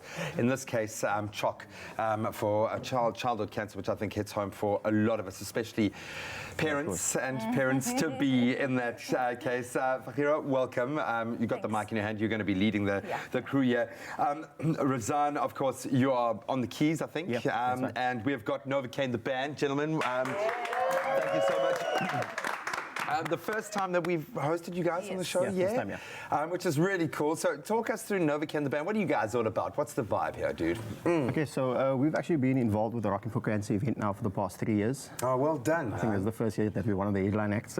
Yeah, thankfully. You all made it. You made it. We made it, That's awesome. So we're all related, all 5 of us. Oh, cool. So, yeah, you want to say it, my man? No, I'm fine. First of all, congratulations. Thank you. I'm sure it never gets old hearing that. Why do something like this? I mean, it's awesome to be a part of it, but this becomes a personal thing, I think, for a lot of us. For a lot of people, I guess, yeah. For me, I lost both my parents to cancer. Oh, wow, so, man. of course, I'm going to try and help wherever I can with this. For someone who's been, and I made reference to that this morning because we talk about, survivors as winning the battle against cancer, but you forget about the families that had to survive that as well. Yeah, so you effectively are a survivor of cancer because you've had to go through that battle. And my deepest condolences, because there's no way of wrapping your head around that, I don't think. But there's no way of getting used to it either. Well, that's it, and you shouldn't. You shouldn't. No. I mean, that's the absolute tragedy of cancer is that it affects so many people on the deepest level. Yeah. How does it feel for a cancer survivor, for a family who has survived going through that terrible loss, to know that there is this broader family supporting you? It's a good feeling, and it's a great feeling to know that people are out there trying to make a difference. That is important, because it's been years since I lost my parents, and I can see through the years people are trying to bring awareness, and people are trying to find solutions, and it's a good thing. I feel good about that. We are raising that profile through every performance. So what are you going to perform for us right now? We're going to perform our original song written by yours truly. It's called Addicted. Oh, man. Novaken with Addicted, guys. Do what you do best. Thank Enjoy you. it. Savor it. We are so proud and Can I just grateful. send a shout out? You do it, girl. You got the mic. You got 2 mics. To our bass guitarist. It's his birthday today. Oh, it's a day for birthdays, buddy. Well, then you better rock out. Ladies and gentlemen, put your hands together for Novaken!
You in my bones, I feel you're as strong. You got me up to my toes every time you play that song. Yeah, my ticket's popping out of my chest. Oh, you make me feel the best. You got me high. I close my eyes, all I see. Stars of the night, just wanna hold on tight till you're rushing.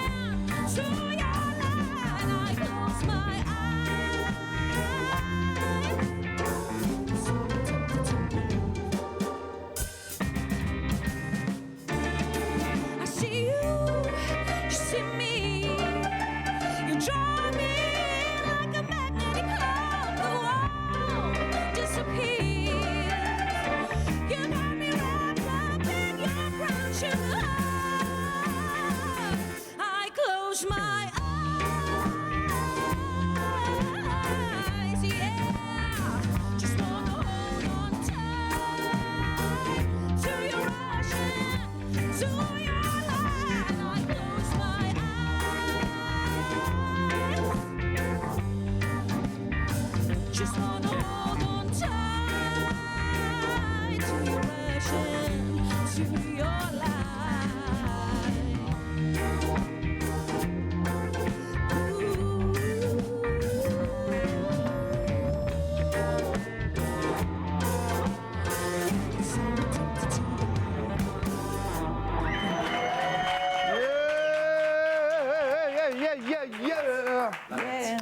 Wonderful stuff. Thank you so much to our incredible band Novocaine on the show this morning. We are continuing our cancer talk, and if you missed the few segments before this, we are joined by cancer warrior Jane Weinhardt, who battled breast cancer while being pregnant with twins, which I think is a mammoth task. 2 babakis already at home, another 2 on the way, and of course here you stand. You're a picture of beauty and health, and even though there's been a reoccurrence again, I know that you will continue to fight this with the support of your family and the medical team.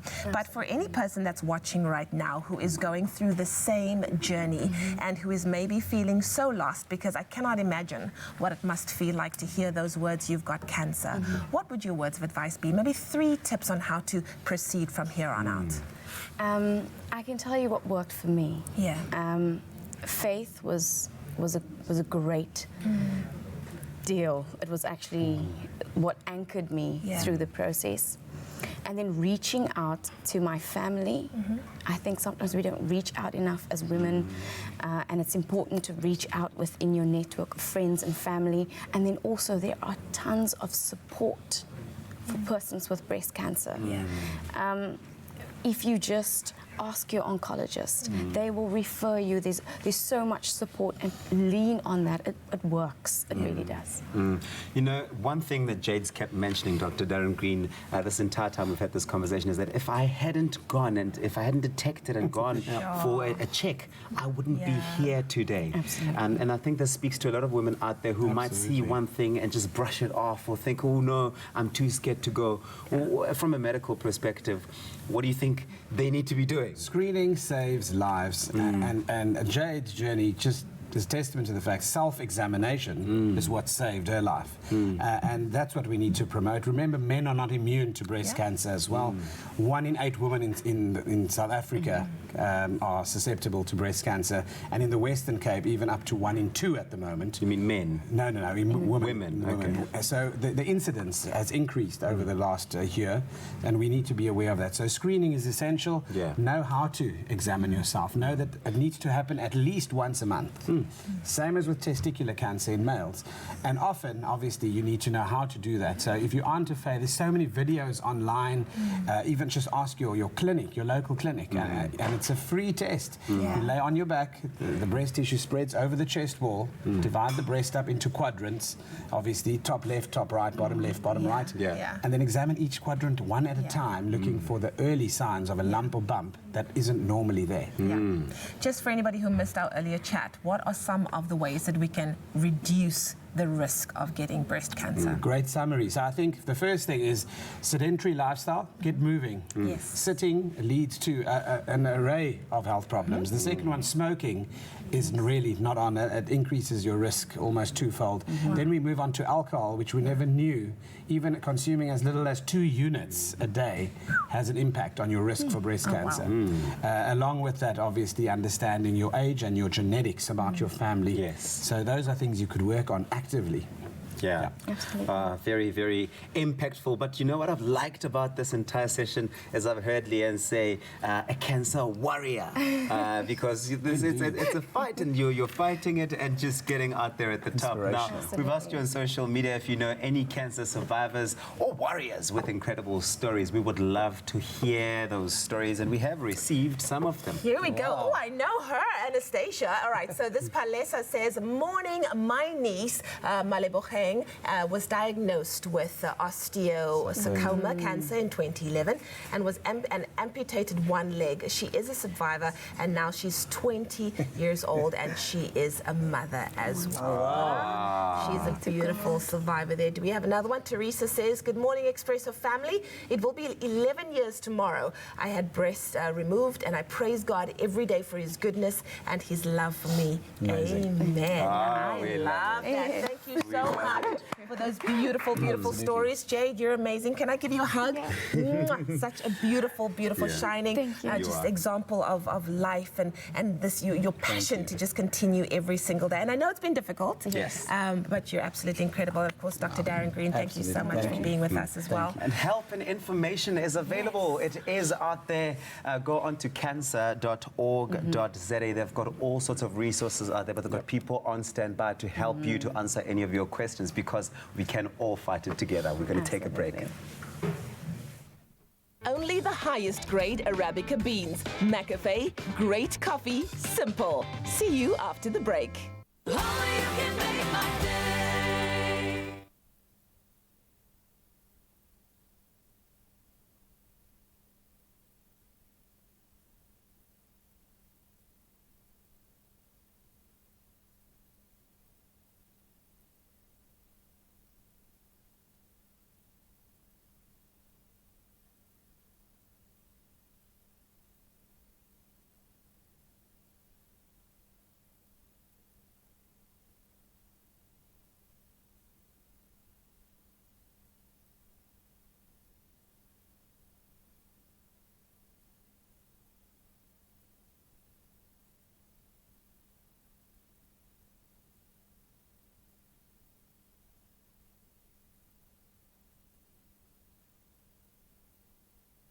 It's my feel-good breakfast show. Book flights from 499 Rand, only on travelstar.co.za.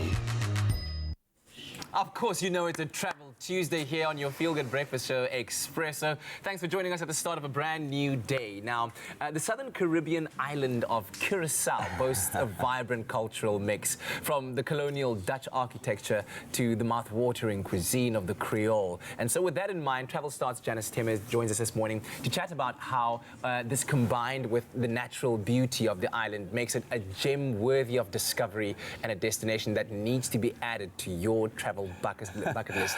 Certainly. Buddy, I'm watching the theatre of the mind play out around you as you talk about this. It's all there. Does it sink in even more that that's what you're going to be? Absolutely. Janice, good to have you. Thank you for having me. I'm happy to be here, but I'm so jealous of you. I know. I even clapped at the start of that when you said Curacao. I was like, woo! I don't know why, like uncontrollably. But come and join us. How about that? You come and join us. Enter, of course, Tropica Island of Treasure Season 9 is going to be taking place in this hidden gem in the Caribbean with such an interesting cultural, like from a historic perspective, yes, but also from the natural side, just what it offers.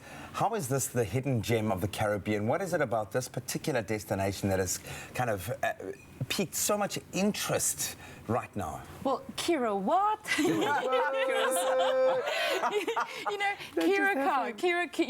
I was Googling like different ways how people were just mispronouncing this name, and you mentioned this exotic destination. People are like, what, where? Kira, so it's where? off the coast of Venezuela. It is so exotic and so different to the rest of the islands. It's something just spectacular, and it actually means heart. So yeah, I know. Wow. So that alone says, you're gonna heart this destination, Kat. Can I go? Yeah. Already have hearted a couple of times.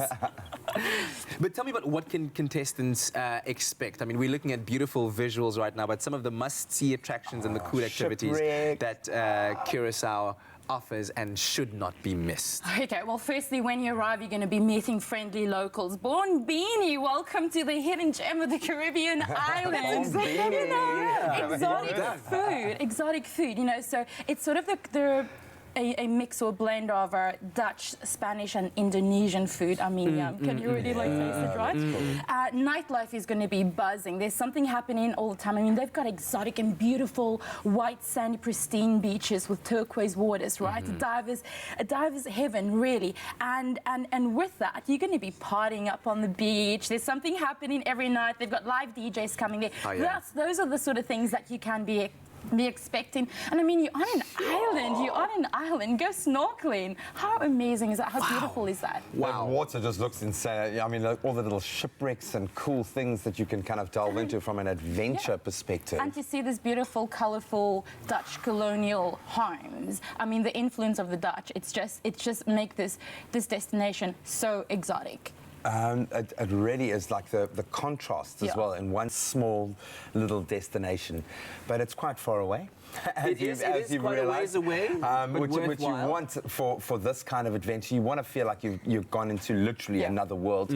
How can Travel Start get us there? Wait, but before How Can Travel Start get us there, the other cool thing that you need to know is that it's situated, it's sort of like on the outer edges of, like, you know, the hurricane belt. So you're going to be shielded from, you know, hurricane. If there's a hurricane happening somewhere, just in case. You guys are pretty safe. And also, you know, let's talk about the languages, Kat. Come on, let's get you practicing a little bit here. Yeah, Bombini is how they greet. Papiamento is the language of the people there. That is a kind of a mixture of different languages. That's almost like our Fanagalo. Papiamento is the language. As you'd expect from an area that has so many different cultural influences. And so Papiamento is the local language of, you know, of the island, but apart from that, they speak Portuguese, Spanish, Dutch, English. So you'll be quite fine. So have you practiced how to greet and how to ask for certain things? I mean, you're a linguist. Let's go. Help me out a little bit. Help, okay. You done me. You done me. Help me. Help, you done me. Yeah, you done me. There we go. It sounds so similar, right? So Papiamento, because it's such a mix of different languages, a lot of words will be very similar. So, like, you know, thank you would be Mashadanki. Mashadanki, yes. But you can still, you know, please is still por favor. You know, good night, bon noite. So it still sounds like the Portuguese, Spanish way of saying things. I'm thinking the contestants is going to be a lot of you done me. You done me, definitely. And, you know, like, don't understand, what's it, no comprendo. No, that's the Spanish version of it. You'll get well. around. Yeah, and they really appreciate if you make this effort. If you take the you know, time just small little things. I really appreciate it. So you're going to have so much fun, and I really wish I could be just in your luggage, you know. How can Travel Start help? Guys, for an exotic destination like this, you want an expert's advice. You want an expert's opinion. So please call the number on the screen that you see now to speak to an expert. Yeah, that's 0210200559. That is the live line that you can call, of course, to get that that help that you need, right? Yeah, and let's just add, you know, let's make your travel dream exotic and fun. I think you should come along with us. Have you entered? You could enter. Is it too late? Is it too late? It's not too late. Great. I'm going to say Mashadanki. Mashadanki. That's so well. Oh, well, another amazing way to enjoy hassle-free, budget-friendly getaways with travelstart.co.za right there, and hopefully getting you very, very excited for Tropica Island of Treasure Season 9. It's going to be so smooth. Awesome. Oh, I'm so jealous of you. Book flights from 499 Rand, only on travelstar.co.za.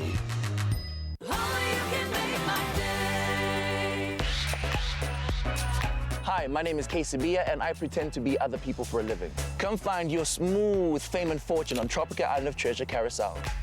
To join me on the island, all you have to do is buy a bottle of Tropica, follow the entry details, upload a video of yourself telling me why you'd be my ideal partner. Upload it on social media, Instagram, Twitter, and Facebook. Hashtag TIOT9. And you could join me in paradise and find smooth fame and fortune.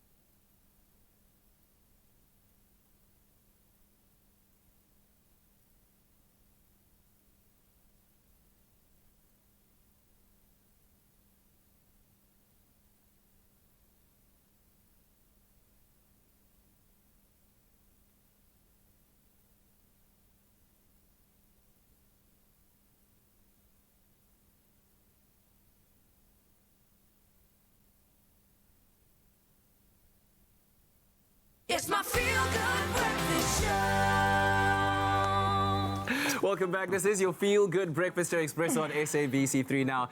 In case you haven't noticed yet, we are feeling the island fever. It is certainly all in. I'm pretty excited. Yeah, because Tropica fans across the country are putting their best team spirit and physical strength to the test as they audition for a chance to join the 6 #TIOT9 celebrity contestants in Curaçao. And after what you've just heard, you want to do it. You want to get onto that island. And these entry videos, of course, have been on fire. Joshua Boshoff is very enthusiastic about going to the island and would like to join Boa Bosch. Okay. Let's take a look at his entry video to join Team Mango. Right, Bosch, they asked me what is the one thing I'm going to do to outsmooth my competitors. I'm so smooth, they won't see me coming. My name is Joshua Boshoff. I'm 19 years old. I live in Cape Town, as you can see, in Afrikaans. Klap hom, boetie, met die bril. Wat se? Hulle kan my nie sien nie. You see that? He did that with the glasses on. They can't see me. You can't see me kind of thing. It's too I mean, John Cena for who? Exactly. Well, listen, you at home can enter for Tropica Island of Treasure Curaçao by recording a video of yourself describing how you would outsmooth your competition on the island. Then load that video onto Instagram, Twitter or Facebook with #TIOT9 and it could be you winning smooth fame and fortune in this season of Tropica Island of Treasure Curaçao. Yep, all the terms and conditions can be found on tropica.co.za. Get entering. You owe it to yourself. Get on it. Do you like my little island shimmy? Was it? I couldn't see an island shimmy, man. I was just imagining. Oh, buddy, how excited are you right now? Very, very much so, and especially with all the entries that we've gotten so far. Lots of enthusiasm, so I know we're going to have a lot of fun with all of the contestants there. It's going to be a fantastic production. Never mind $500,000 that you could take home as part of that R1 million prize packet. Please get those entries in and make them good.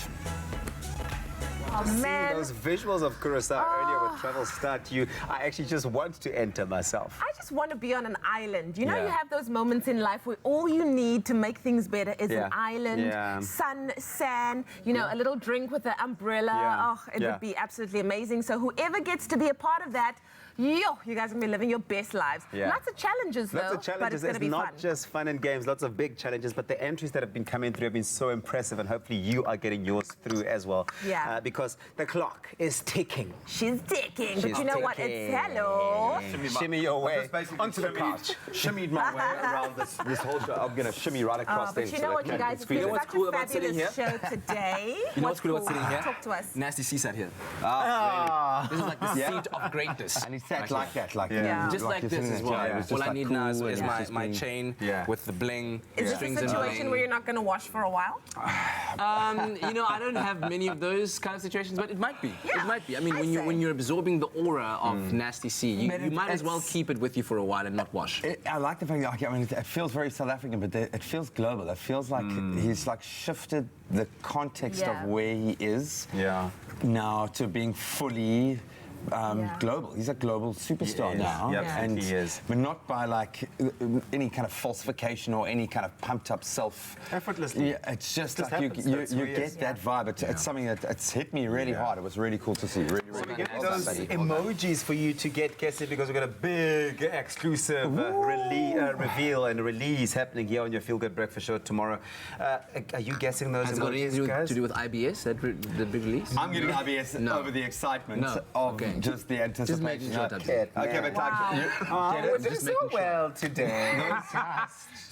So we've got a spiderweb, hammer, bow and arrow, a raccoon, a shield, and an ant. What on earth? I don't know. Think about Nobody knows. Maybe you do. One of our so cameramen is just feeling like he's got it. He's pointing. If you haven't figured this out, come on.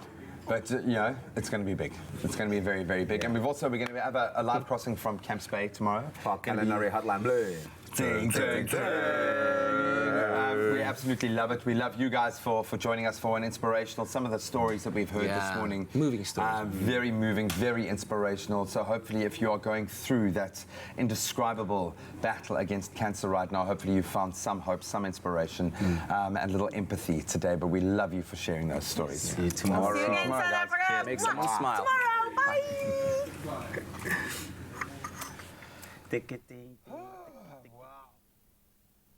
Expresso Morning Show, made with love by Clover. Another feel-good production.